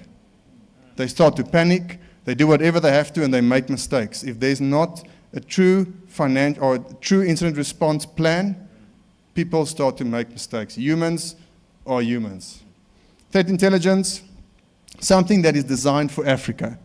Intelligence, cyber threat intelligence that has been curated and bespokely set up to be geared towards the African continent. Something that is designed for us, that works in our environment, that looks at the threat actors that is actually infiltrating the African continent. So I'm going to jump into a few use cases. I just spoke earlier about attackers being in your environment for months and quarters. Here's a use case of one of our customers that contacted us on a weekend. It was a Saturday morning when they found out that their assets were infiltrated. That's when they found out. By that time, the attacker was dwelling in the environment for 3 to 4 months. He was breaking and entering and stealing just as he wanted, because no one was really knowing where to look and how to find it and how to then isolate it and then obviously create the operational recovery. So what we did, we found patient 0. It was a compromised server that basically hosted all of the data and millions of transactions that was flowing through it. Our threat hunting team removed the attacker persistence and there was actually 0 attacks or any persistence from the attacker post CyberSOC's intrusion. Okay? It took us 10 days from the day that we actually were contacted to full recovery of all data. If we look at a use case on the SOC as a service side, a 0-day exploit that we contain within 15 minutes. I'm not going to go, all of you can read, and I'm sure that the team from ECB can also share all of this presentation with you guys afterwards. The main point here is that you eliminate the risk when you have more partners looking after your security, looking after your data. The risk decreases. It's not 0, but it significantly decreases, and it also assists you to not have to wait 2 weeks to start up a business again. And then something that is very close to my heart is threat intelligence. The reason for it is, for a very long time, people have really not focused on the benefit of having this one module. What this does, it's giving you eyes at places where people are not looking. It puts the eyes on the dark web and areas where normal analysts and normal tooling cannot necessarily reach. With the service that CyberSOC provides, we have a full team of 9, 10 engineers that is physically daily working on the dark web. We have avatars set up. We are dealing with these threat actors in their own playground. We are buying data from threat actors before it goes to someone that is going to use that data maliciously. We are saving our customers' data before they even know about it. We are advising them what is being stolen before they even know that there has been theft. We are giving them the intelligence that they can use to build a bridge between the gap in their security posture. So CTI is something that I believe needs to be bespokely designed for Africa, because Africa is unique, as I said before. So this brings me to my next point, and this is very important. As I mentioned before, Africa needs African service partners. We cannot afford, we don't have the luxury of waiting for the West to wake up, because the East is already 7 hours ahead of us. We cannot afford necessarily to want to invest into services that gets exported into Europe, because it's very expensive. We need services bespokely designed for Africa, priced for Africa, and that is common to the native language of Africa.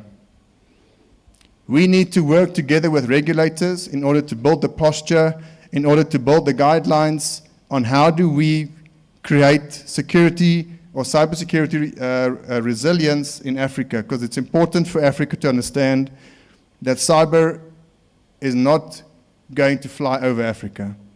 They are coming for us, and as Q said, trillions of dollars, trillions of American dollars. So, just in closing, I was thinking about the question about data when Eben was speaking earlier. How do we actually gauge what is cyber costing us, or what should we invest into cyber? Meaning, like, how do we build the security framework around our company? What is a good budget number? Does it even exist? Or does it take a collaboration so that we can sit together and say, guys, this is what we've seen working in other areas of the world, of Africa, with other customers, with a very similar environment as you are running at the moment. Insurance companies, how do you, as an insurer or a broker, manage to protect data or to insure data that someone else is not protecting? If you are running a risk analysis on someone and they do not have a true cybersecurity risk or a cyber layer built into their framework, how can you even insure them? How can you insure someone that does not know how to protect their data? But they want you to take the risk. They want an underwriter to give them the money back when they were not the ones responsible. we need to be very cautious of where security is built. Security needs to be built from ground level and through each and every layer, because attackers don't infiltrate where we think they will come through. They will come through any channel that they can, endpoints, they can come through a network, they can come through a message, a flash drive. There are so many different things that can expose our assets.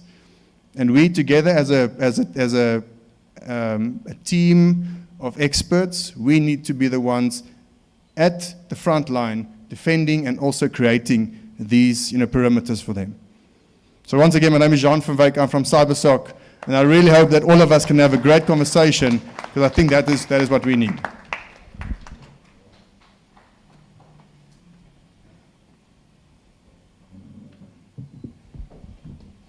Thank you very much. There you have it, gentlemen. So as ECB and the gentleman here, we're in the process of finalizing some arrangement to do a SOC service for Zim. So I think when the time is right, we'll make sure that you get to know about it. But I think the important thing here is that, we are the third most attacked country in the world, not in Africa. If I were the head of security or cyber security in a bank, insurance company, or any of these entities, I would be worried. Because one day, these guys will walk in there and do stuff that you don't believe. I think earlier on I posed the question, I said, data is the new gold. So it's an asset. How are you protecting it? And who is insuring it? And on what basis? And I think the scary part is you can't insure data that's not protected. Otherwise the underwriting can go crazy. There's been a little bit of a change in terms of our program. Eden was so excited with his presentation. He saw such good response that he wants to just demonstrate something to you today, just so you can actually see what can happen in the real world. I thought this was tea break. Munya. SOC as a service, then tea break. Then you come and present. Am I right or wrong? Gamu? Are you guys ready for tea, or should we continue? Maybe he just needs 10 minutes of your time. So is it tea break or not? Okay, all right then. All right, you got 20 minutes. Thank you. Hello, everybody. Sorry for keeping you from your tea break, but as Lucky said, I really got excited. Why did I get excited? Well, excited's the wrong word. You saw statistics around ransomware. We've delved deep into risk and being resilient. In other words, your business continuity and things like that. All right. So what you're looking at here is the SentinelOne platform. All right. From here, we have complete visibility across data that we're ingesting from various spheres in the environment. But my focus for this is literally ransomware attacks. All right, so obviously this is a demonstration environment. I've got a lot of threats and all sorts of things happening. But what you're looking at on the screen right now, and let me make this, no, I want it full screen. Let me make this nice and big for you. Okay. What we're looking at here is actually a ransomware attack. All right. But what I want for you to notice is that it occurred via lateral movement. What does that mean? It means that the attacker had breached an endpoint in the organization and were then propagating ransomware from that machine on other machines. In this instance, the machine that we're looking at here is actually the domain controller. All right, I don't want to get technical about it, but what I want for you to notice first, all right, is you see that piece that I've highlighted there, all right? This is Purple AI. All right, what is Purple AI? I'm so glad you asked. Purple AI was the very first generative natural language processing AI built specifically for security operations. What Purple AI is doing there is I've got all this information about the threat. Now the techies or your SOC analysts are going to love this, all right? Because everything they need to know on one page. But we talked about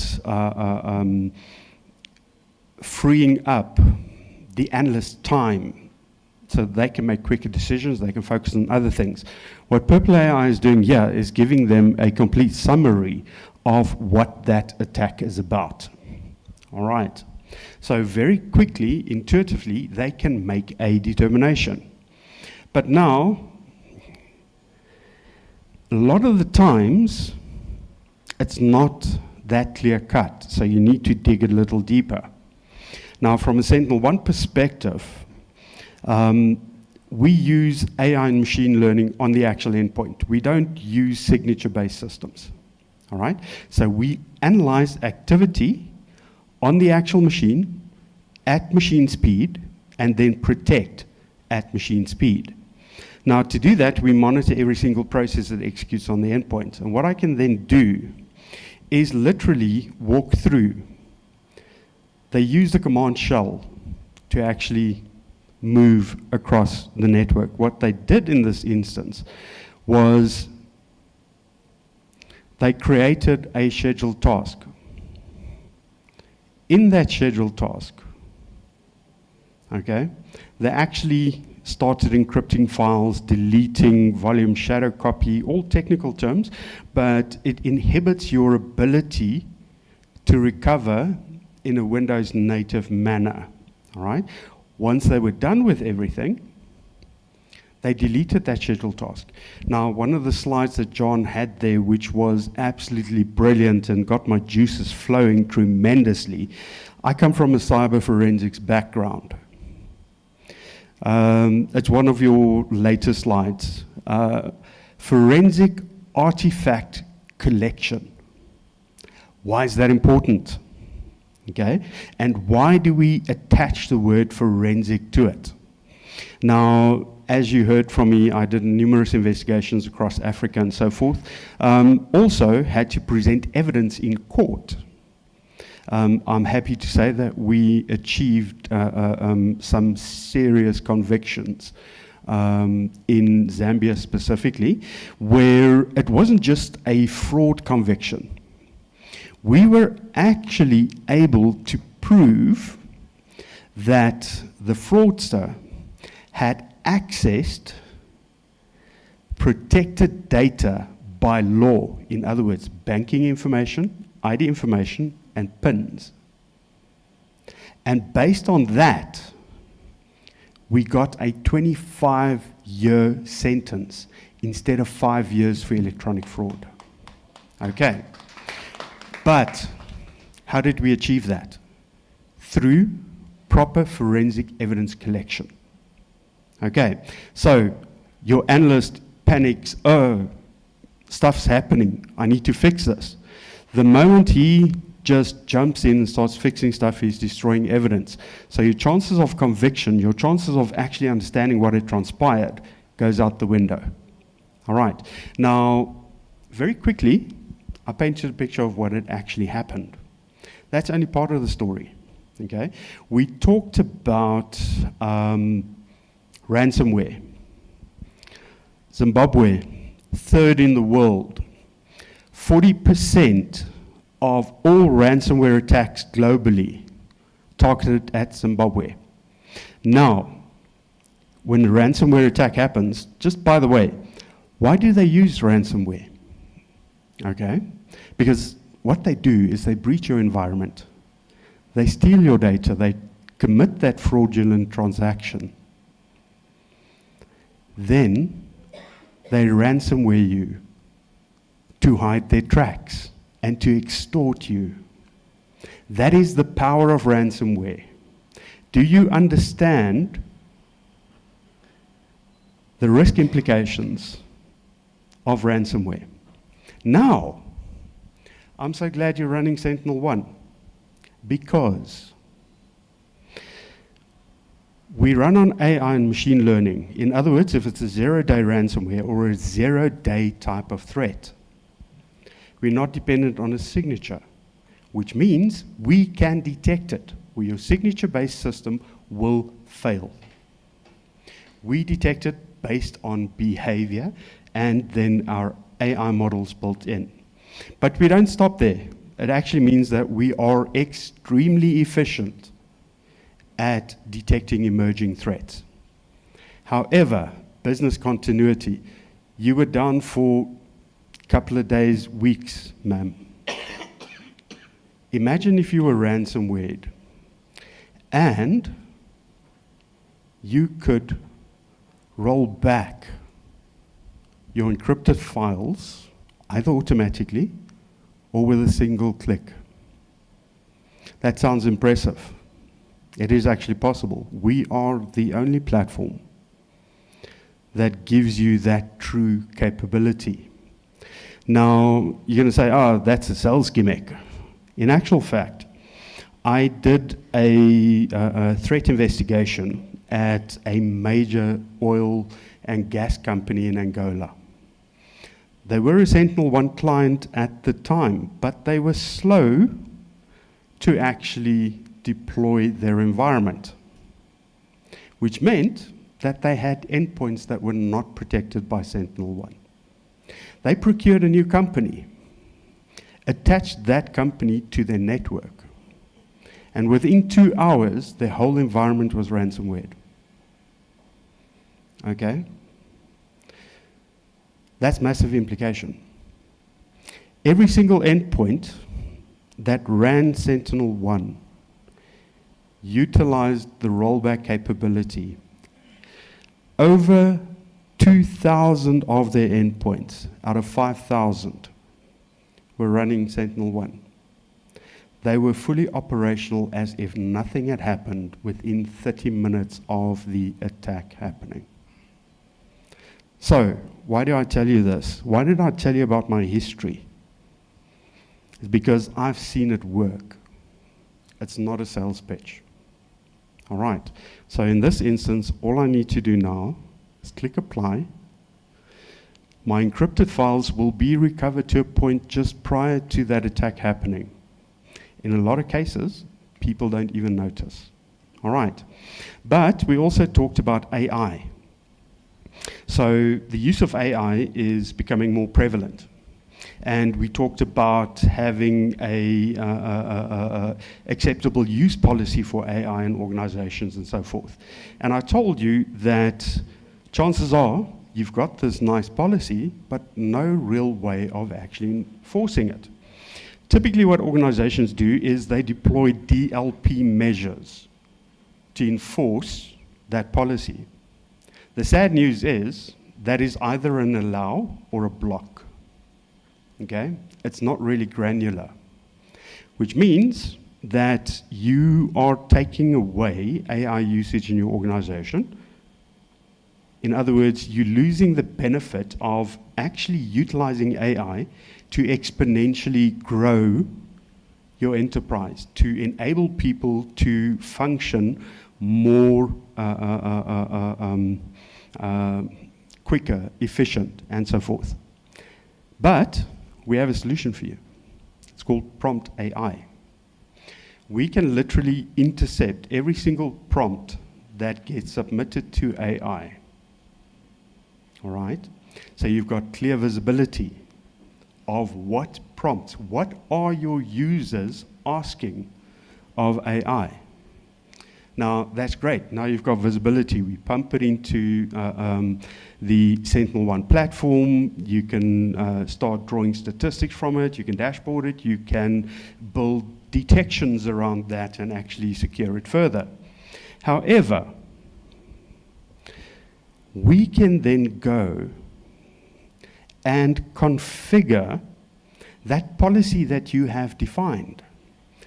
Financial industry, GDPR, PCI, PII, all of those frameworks are your bread and butter, correct? So Sensitive data.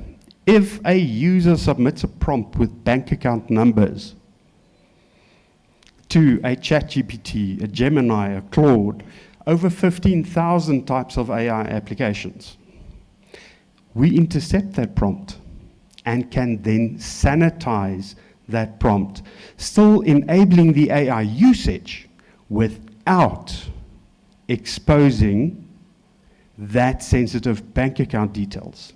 Do you believe me? Show of hands, who believes me? Fantastic, let me show you.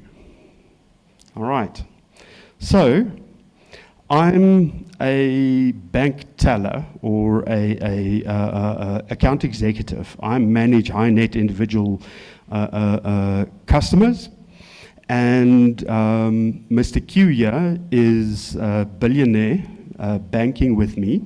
I really value his business because it generates a lot of money for me. But now I need to sound very proficient in the communication that I sent him around his bank account and what's happening.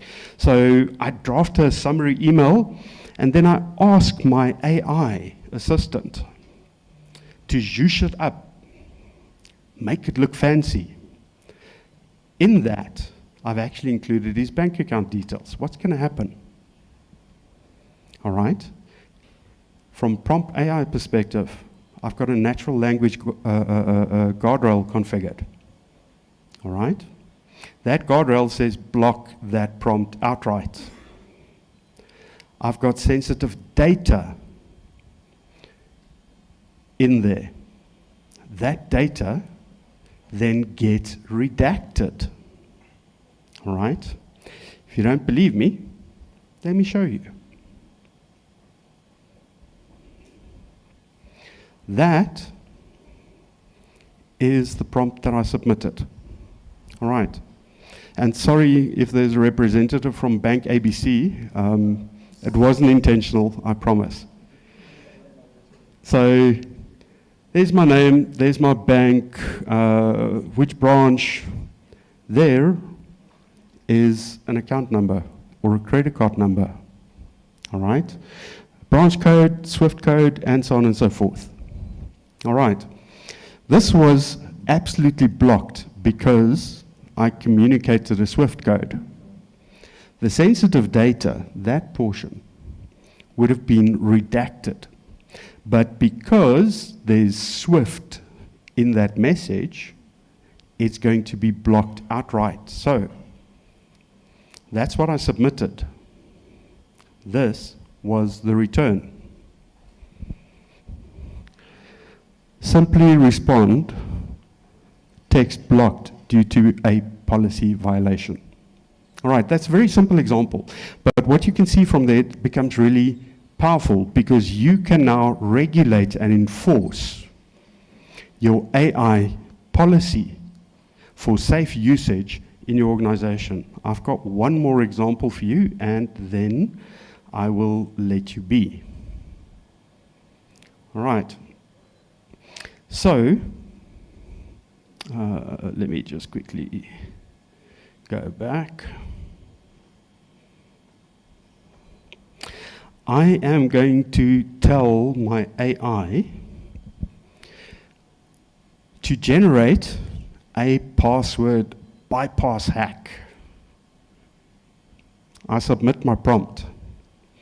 You'll see that immediately it gets blocked on natural language guardrails.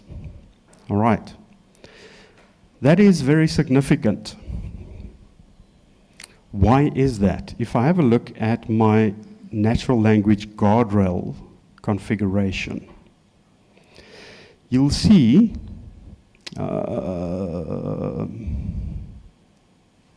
it's in another policy.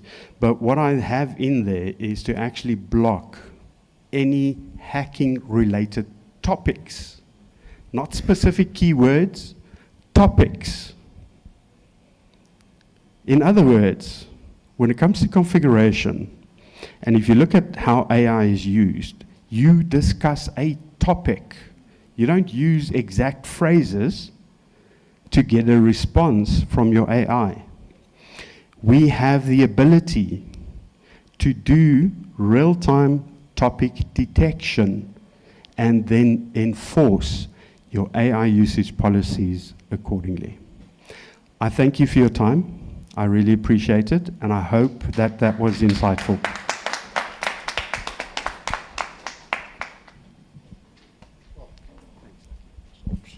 Yeah, thank you.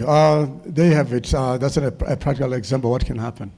I'm sure if you can block account numbers and SWIFTs and stuff like that, that'd be very helpful. So it's, we're streaming this event. So if there are people that were supposed to be here but are tied up somewhere, ZBC for coming to join us today. So you guys will be on 8 o'clock news today, especially Mr. Sok there. I mean, third hit country, that's good news. So anyways, tea served outside, 10, 15 minutes, and we come back and we do the last bit. After that, we have lunch. Thank you. Thank you, man.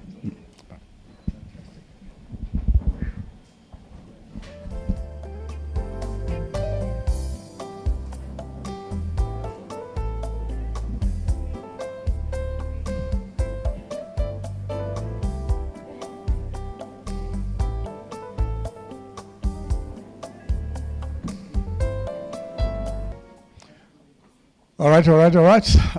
Let's settle down a little bit. I hope you have all had some decent coffee, Zimbabwean coffee and tea. The good thing about Zimbabwean coffee and tea comes from a place called Chipinge down there. So it's all very good tea. And funny enough, when I'm in London, I ask for Tanganda tea, as we call it, I get it there. I go into Dubai, ask for Tanganda tea, I get it there. So you've just had the best tea, the best coffee in not Africa actually, in the world. It's one of the best. All right, so thank you very much. Our next speaker is Ms. Gamu Sambaza. She's a graduate of Curtin University in Dubai. She was attached to ethics for some time, finished her degree, and she's actually at work at ethics, and we're all happy with her. She's now going to bring you to Zimbabwe, directly, the rising cyber threat landscape in Zimbabwe. She'll take you through that, and thereafter, I think she'll talk a bit about regulation as well around AI and cybersecurity and things like this. Thereafter, we'll have our friend Marvel from Russia, who will come online. I believe he's already connected here. So I'll not come forward to introduce Marvel. I think Gum will do the honors. And then thereafter, we'll have this panel discussion where questions will be asked, answers will come through, and you can also ask questions. And of course, finally, we'll have lunch, networking, and all the things that go with that. So without further ado, I'm going to ask Ms. Kamuchirai Sambaza to come through and do her presentation. Thank you.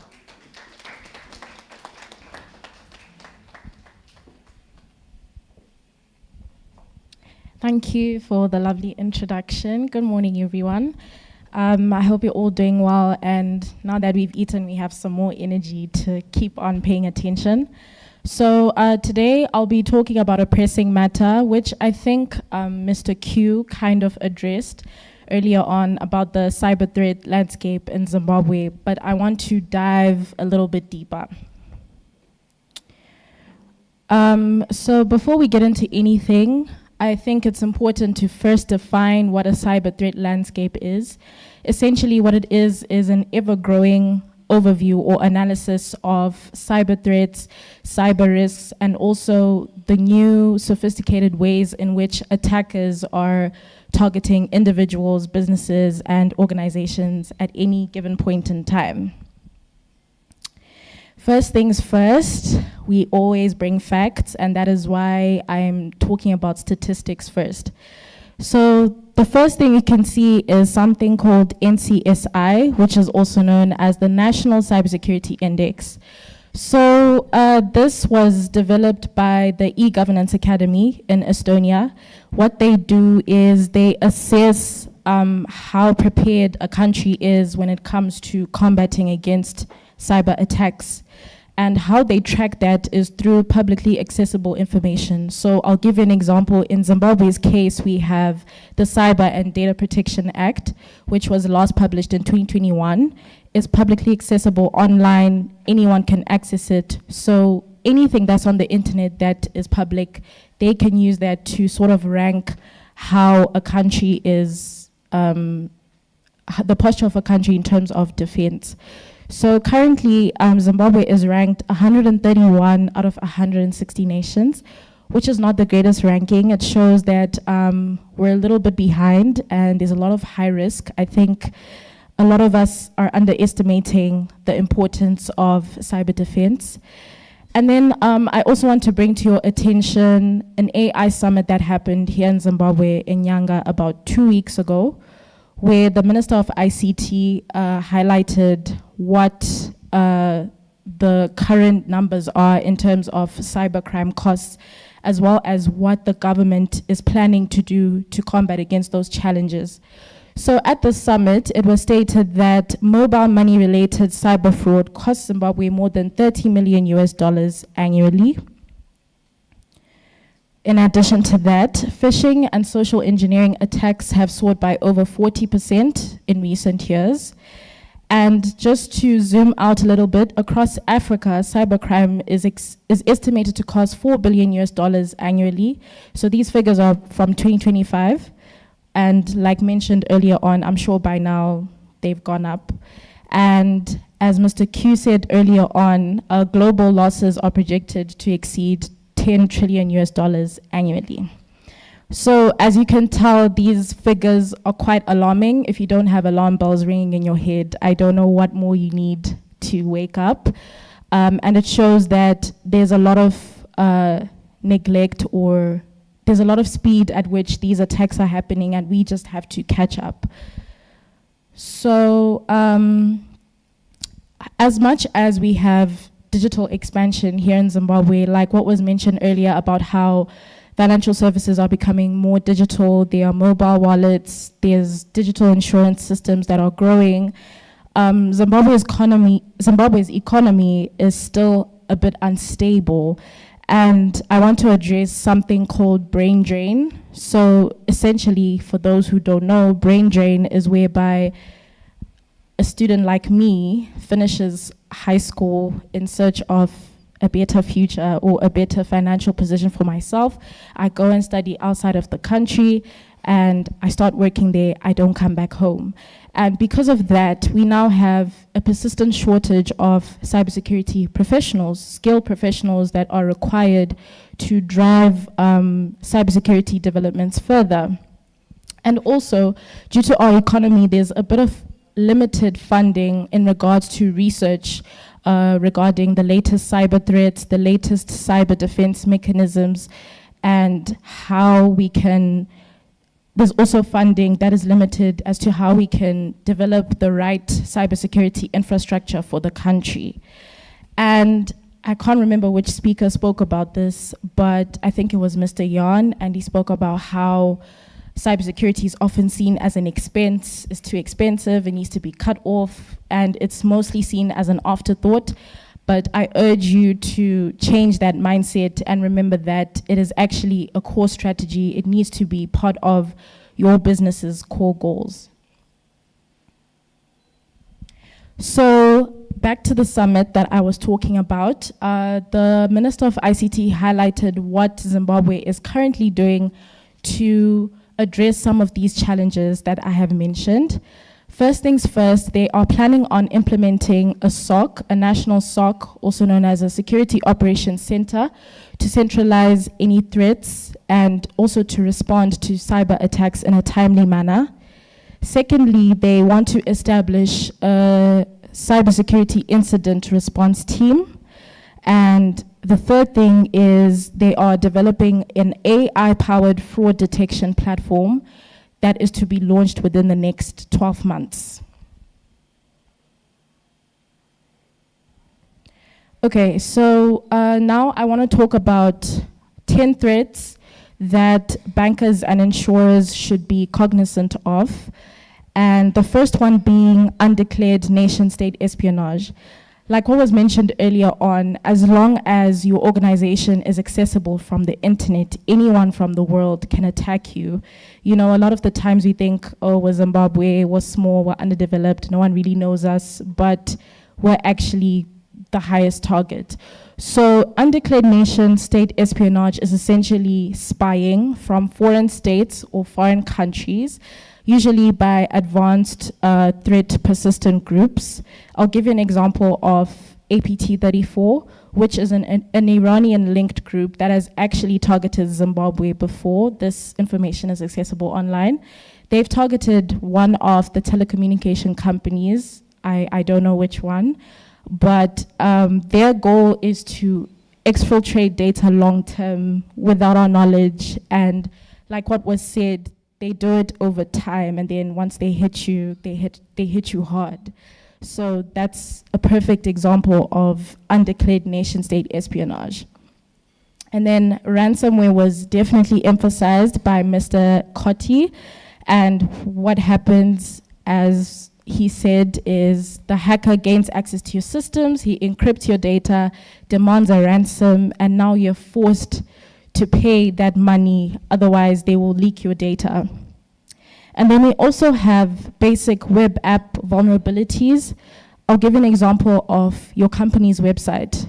If you have a database that's not secure, once a hacker gains access to your database, they can manipulate information, they can deface your company through that website. They're also able to, again, recognize or gather information about your company profile, which is reconnaissance, whereby they see who works there, what departments are there. If your emails are on that website, they can already put certain targets of who to use as a penetration point into your company system. And then on the fourth, we have social engineering and phishing, which is a psychological manipulation tactic to get victims to divulge sensitive information, like the example of the email, you know, from this fake CEO, and as an employee, you wouldn't think twice, and that is an example of social engineering and phishing. And then we also have mobile money exploitation. Like I said, everyone is using EcoCash, One Money. There's so many mobile wallets now. And what these attackers do is they use a tactic called SIM swap fraud. So an example would be an attacker calls me or sends me a message, let's say from Econet, and then they ask me to transfer my phone number to another SIM card for whatever reason. And once I do that, they now have control.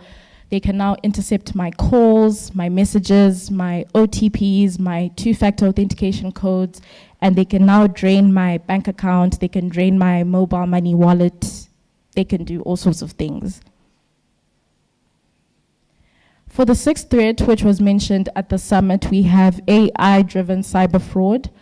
What this involves is deepfake voice cloning. So in this situation, again, an attacker posing as someone from Econet could call me, and as I speak, they're already cloning my voice. And then they replicate my voice and start to impersonate me to different people. So they could impersonate me to my loved ones, call them and say, there's a family emergency, I need, I don't know, $1,000, please send it now. Once they get that money, they start receiving a lot of financial gain. So that is an example of AI-driven cyber fraud. Then we also have BEC, which is business email compromise, whereby an attacker could pose as a CEO, senior management, and request for sensitive information. And like I said, as an employee, you wouldn't think twice. And once they get access to that, you become an entry point into the whole organization. 8 and 9 are interlinked. We have supply chain attacks and botnets. So once an attacker is in the system, they can laterally move their attack. They don't have to go to each and every device or each and every system because there's so many networks. So once they have an access point, they propagate their attacks all around the organization. And the last threat would be lack of awareness, which I believe is the biggest threat, because a human in an organization, like Mr. Dale said earlier on, is the weakest link. We could have the most advanced systems, we could have all these penetration testing softwares, the prompt AI, the purple AI, and whatnot. But if an employee is not aware of how to identify that they're being attacked, it's easy to manipulate them. It's a psychological thing. And once an attacker has that access point, then the rest of the organization is at a high risk of being compromised. So Zimbabwe has an increased attack surface. Like I said, we're going digital financially, and this leads to increased visibility and also a lot of vulnerability. There's also a lack of staying updated on the latest threats, which is why it's essential, as mentioned, that we need to collaborate together to help one another. You know, if there's a latest threat that has come up, one organization can help the next organization avoid being attacked before it's too late. However, I would like to commend some of the regulatory requirements that are in place here in Zimbabwe. First, we have the Data Protection Act, which was published in 2021. It essentially highlights how data should be controlled, how it should be processed, how it should be handled, and like what Mr. Chitima said, data is an asset. It's an asset, therefore it needs that protection, it needs those regulations, those laws. The consequences as well of violating those laws are very high. However, if we have all of these requirements, but we don't have the right systems or infrastructure and professionals, then that act becomes less effective. And then looking at the banking side, according to RBZ, the central bank, each bank must have a chief information security officer. If you don't have one, I don't know why at this point. Also, there are a lot of cybersecurity frameworks or regulatory requirements that need to be followed that are globally accepted, such as ISO 27001, the NIST cybersecurity framework, as well as establishing a security operations center, which is great because we have CyberSOC over here to help us with that. And then we also have the requirement that an independent cybersecurity audit must be conducted at least annually in every bank. And also, any financial services that are using AI must develop certain policies to avoid bias, to avoid discrimination, to avoid predatory practices per the Zimbabwe National AI Strategy's guiding principles. So now that I've mentioned all of these challenges, there is a glimmer of hope, like Dale said. And these are some of the next steps that you as bankers and insurers could take in protecting your organizations and yourselves as individuals. The first thing is to enforce compliance with the Cyber and Data Protection Act through regular IT audits. Every organization should designate a data protection officer in accordance with POTRAZ. POTRAZ is the overseer of telecommunications in Zimbabwe. And also each organization should develop its own cybersecurity policies that are adhered to. We also need to move beyond traditional cybersecurity infrastructure to more advanced defense systems and leverage AI with that as well. At the summit, a striking thing that the Minister of ICT said was that we should fight AI with AI. Like what Mr. Koti said, there's weaponized AI and productive AI. So our goal here is to fight the bad AI with the good AI. And then we also have continuous monitoring and penetration testing, which essentially means that you have certain systems put in place to continuously assess your organization's systems for any loopholes, any vulnerabilities, any suspicious behavior, and mitigate those risks before an attack actually happens. The fifth would be to develop homegrown cybersecurity tools and leverage AI. The sixth would be to collaborate with security firms to share threat intelligence and resources. And on number 7, I put awareness 3 times in capital letters, just to emphasize again that as long as employees are unaware or underestimate the cyber threats, they are the weakest link. They are a very high penetration point, and they need to be educated on how to identify that they're being attacked and on what to do in the event of an attack.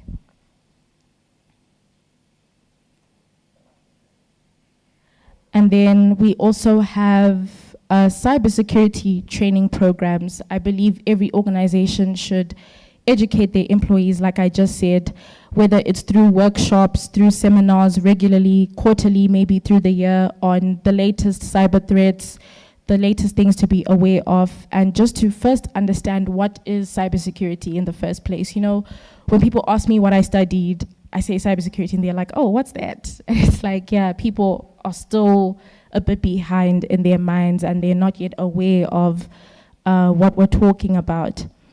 The second would be advanced tech adoption, which I think I addressed. And the third one is giving incentives for tech startups. This one is dear to my heart, because I think that a lot of young people have so many innovative ideas in this country, but they don't have the funding or the sponsorship to deploy those ideas, those softwares, those solutions. And I think that as organizations, it's something to think about, whereby we give incentives to those who have brilliant ideas that could literally revolutionize the cyberspace regarding Zimbabwe. And that is the end of my presentation. Thank you.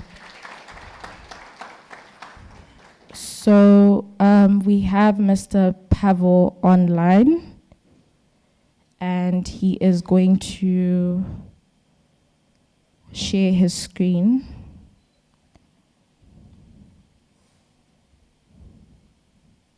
I'm glad to be here with you. So first of all, sorry that I'm not in room with you. And thanks for organizers for this event. My name is Pavel, and I represent our own company. And today, my presentation is about banking transaction authentication and security. And thanks for Gama for previous presentation. And she said a lot about actual threats, yeah. And I want to focus on user point of view, yeah, of user of digital banking. So, first of all, yeah, I will start from the common sentence. If we're talking about digital banking, then we are talking about remote interaction with our users. And every remote interaction, when we are talking about real money, suffers from different types of attacks. Yeah, so it's mobile attacks on mobile device, it's social engineering and phishing. But actually, there are major problems for every digital banking, and it's okay to face with it. The main point, what to do with this. And I want to talk about a few case studies. Yeah, it's just a few case studies happen in different regions, and they happen because of using traditional confirmation and authentication methods are weak. So when I'm talking about traditional, I'm talking about regular one-time password, and usually it's sent via SMS or push notifications, or it can be generated by device or some application. So these authentication methods can be bypassed by social engineering, hijacked attack layer, stolen by phishing, and in addition, there are social engineering attacks types like a forcing to act, when attacker forcing a user to make some actions. Yeah, for example, to input one-time password somewhere, or to press some button, or to do something. And of course, it seems fun. And if we will take a look at Africa region, digital financial revolution is a present reality. Yeah, and digital banking itself has scaled rapidly, and in Zimbabwe only there are over 10 million users, and around whole Africa region is almost 300 million. So, and it means that risk has scaled too and scaled faster. So it's really important thing right now.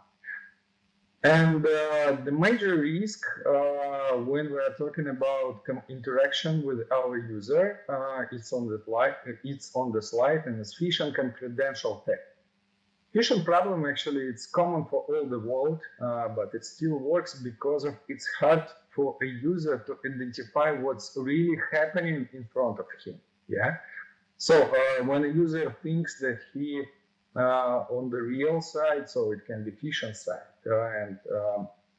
and of course, regular authentication methods and transaction authentication methods like one-time password cannot show transaction details to explain a user what's really happened. That's why phishing dominates in threat landscape. And the same for credential theft, especially during access recovery procedures. Yeah, so it means then credentials can be stolen. Very important step is when access recovery procedure is going. Yeah, but the good thing is that regulators are raising alarms. Yeah, it's really good thing.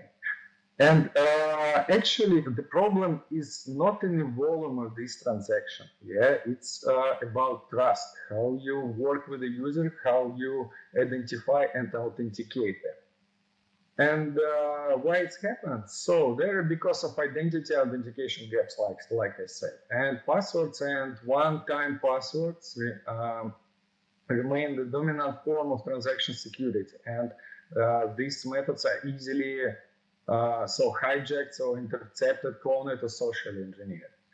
And I've talked about case studies before. Yeah, it's real. And this problem has to be solved to grow and scale digitalization in the region. So it's a really important thing. So, and how AROM helps with this? We are working in area of digital transaction confirmation and authentication for more than 15 years in Europe, CIS, and Asia. And we work and offer for pay confirm solution that realize mobile transaction authentication signature. Yeah, it's real time for transactions and authentications procedures. And it's used by more than 90 financial institutions around the globe. And we will be happy to start our journey with our partners in Africa region. Yeah.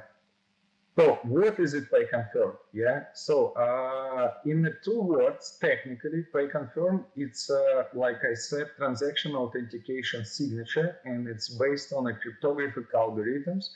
And each confirmation based on the 4 components. It's a private key that will burn, lives, and will die on mobile device, on user's mobile device only, or in the web browser actually. It's transaction details. It means that we know which transaction really will be digitally signed, timestamp, and device fingerprint. And like in addition, we collect around 70 unique parameters of mobile device, and it can enrich your fraud detection system with this data to analyze not only digital signature itself, but transaction data as well. And it means that pay confirm always can answer following question: who, from which device, which transaction details, in which time, with which result, try to confirm. Yeah, and this information really can be accessed and can be used to fight with the fraud. And why it's okay and why it's good and how it cover this security landscape, yeah, that was described before. So in the pay confirm, there is no one type password sent or received, and it means there is nothing to hijack and there's nothing to force to dictate, for example, where social engineering. You can always identify your clients by their mobile devices. Yeah, it's really important thing. And you can really know if any malware or spyware is installed on the operating device.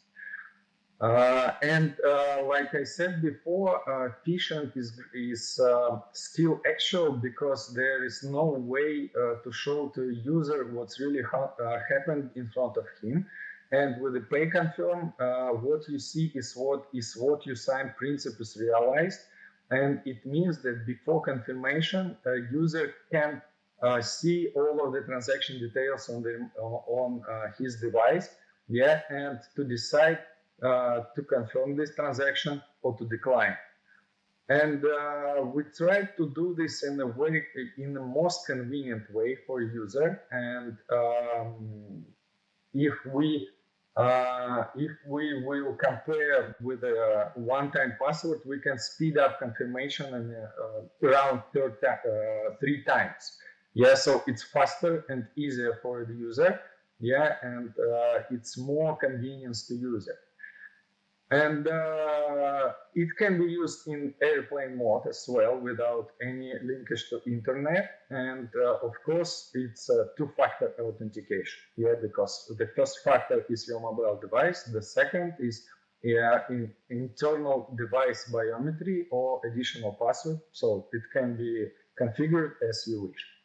And how it looks for a user. Yeah, like I said, we try to do this in the most convenient way, and it looks like following. The client creates an operation on any digital channel, so it can be web-based, it can be the same mobile device, it can be your application, and after this, information about the operation comes to mobile device. So it can be your mobile application, it can be separated, it doesn't matter.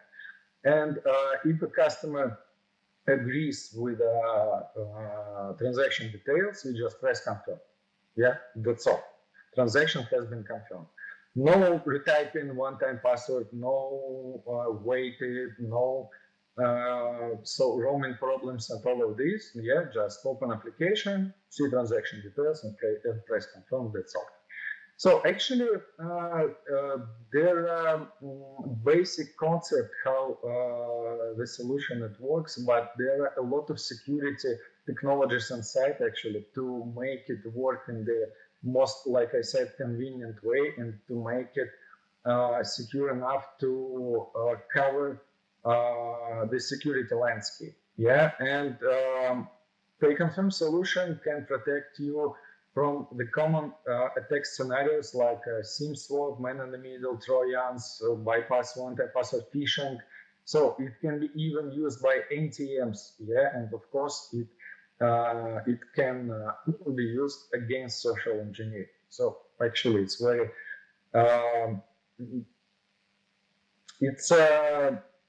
easy to use, yeah, and well-protected solution and mechanisms to authenticate transactions and authenticate users and your services.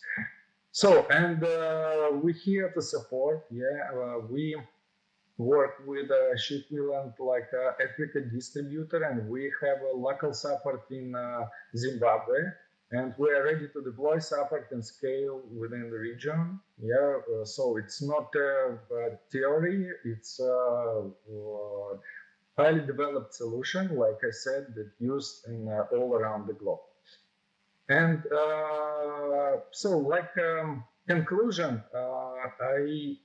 based on our experience, yeah, I want to show you that proper authentication can reduce fraud in 75% just in 3 months.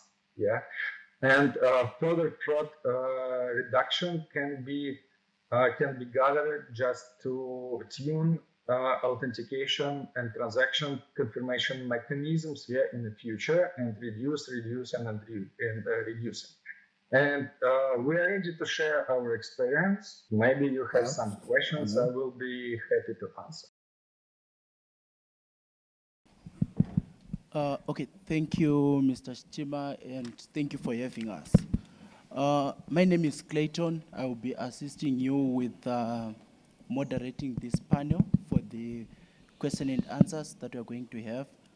So the main purpose of this panel is to allow you, our audiences, to be able to express your feelings, your curiosities around cybersecurity, and perhaps your pain points that you have. And for our panel to be able to proffer the solutions and try to address some of the issues that you could have. So I'm just going to start with the questions that I already have, then open the floor for you to ask those that you have. So I assume my panelists have already been introduced. I'm not going to take much of your time. So I'm going to have my first question that is to Mr. Derek here in the middle. Sorry, I skipped you, didn't want to sit next to me. Okay, so what are some of the biggest challenges that our friends in the banking and insurance systems face today in ensuring that there is trust in the digital systems? Thank you for having me. I think maybe I haven't been formally introduced, but my name is Derek Manshoshele. I'm the channel manager for Sentinel-1. So I work alongside my counterpart here, Evan, my partner in crime. It's such a pleasure and honor to be here. Just to jump right into it, I think the pain points that we see in the banking sector, I mean, in my previous life, I was also a techie. So before I moved to the dark side of sales, the challenges are pretty much quite similar, where you have a fast-moving and growing digital estate that is fast-changing. Your data is on-prem, you have cloud, you have different applications that are being used in your environment, API usage, you have obviously that people component where there's lack of awareness. So the biggest challenge is trying to keep up with the ever-changing threat landscape, right? And that means the solutions that we have typically are not able to meet the task at hand, right? We spoke about AI being a big challenge. We spoke about the limitations of signature-based solutions. All of these are things that we're trying to address and keep up with. So I think one of the biggest challenges we've come across, and in my previous life, being very involved in the technicalities of it, is trying to conscientize customers around the idea of keeping up and be more proactive with your cybersecurity approach from a resilience perspective, and that speaks to the threats that we're talking about, AI related threats or insider threats, being another area where our own people are also our biggest challenge, as opposed to technical limitations, for example. Okay. Okay. Thank you for that. So I think in the interest of time, we are going to be moving fast with the questions that we have. So the next question that I have is going to be directed to Mr. Jen. So we've got on your presentation with your SOC as a service, a lot of people have liked the presentation, how the SOC is going to help them complement whatever sort of security measures that they already have. But we also have your regulatory frameworks that are there with regards to managing sensitive data that is passed across from their systems across to your SOC for analysis. So what sort of measures do you have that will help them manage that cross-border risk associated with that data? Got you. Thank you.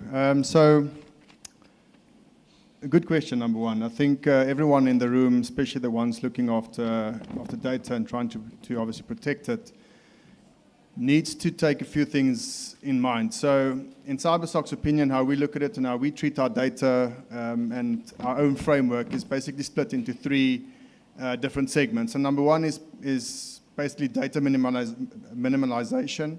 So we do not use any transactional data. We use only purely security data, even from core banking. However, we do not ingest any data that is transactional. So it doesn't have the DNA of the actual transaction, number one. Number two is we look at the different architectural design, meaning where does the data live? So we've got three different options in CyberSOC. We've got the on-prem option, which basically the data doesn't leave your environment. It's always hosted in your own or on your own premises, as it actually describes in the name. The second option that we do provide is a in-jurisdiction cloud solution. So that basically is a cloud fitted for your country or your borders. That's number two. Number three is basically a SADC or a region-wide cloud solution. So we have a cloud data center that we use through AWS, and that's obviously situated in Cape Town. So that's how we set up the architecture around data hosting. Then we've got our third pillar that we look at, which is basically contractual. So from a contractual perspective, we have our own DPA in place.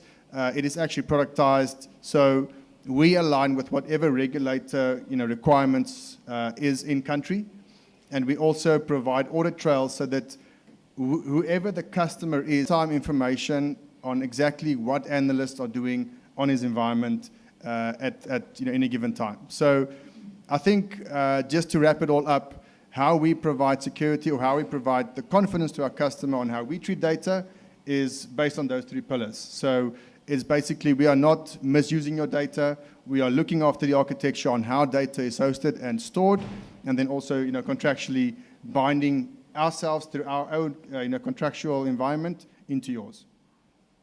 Okay, thank you so much.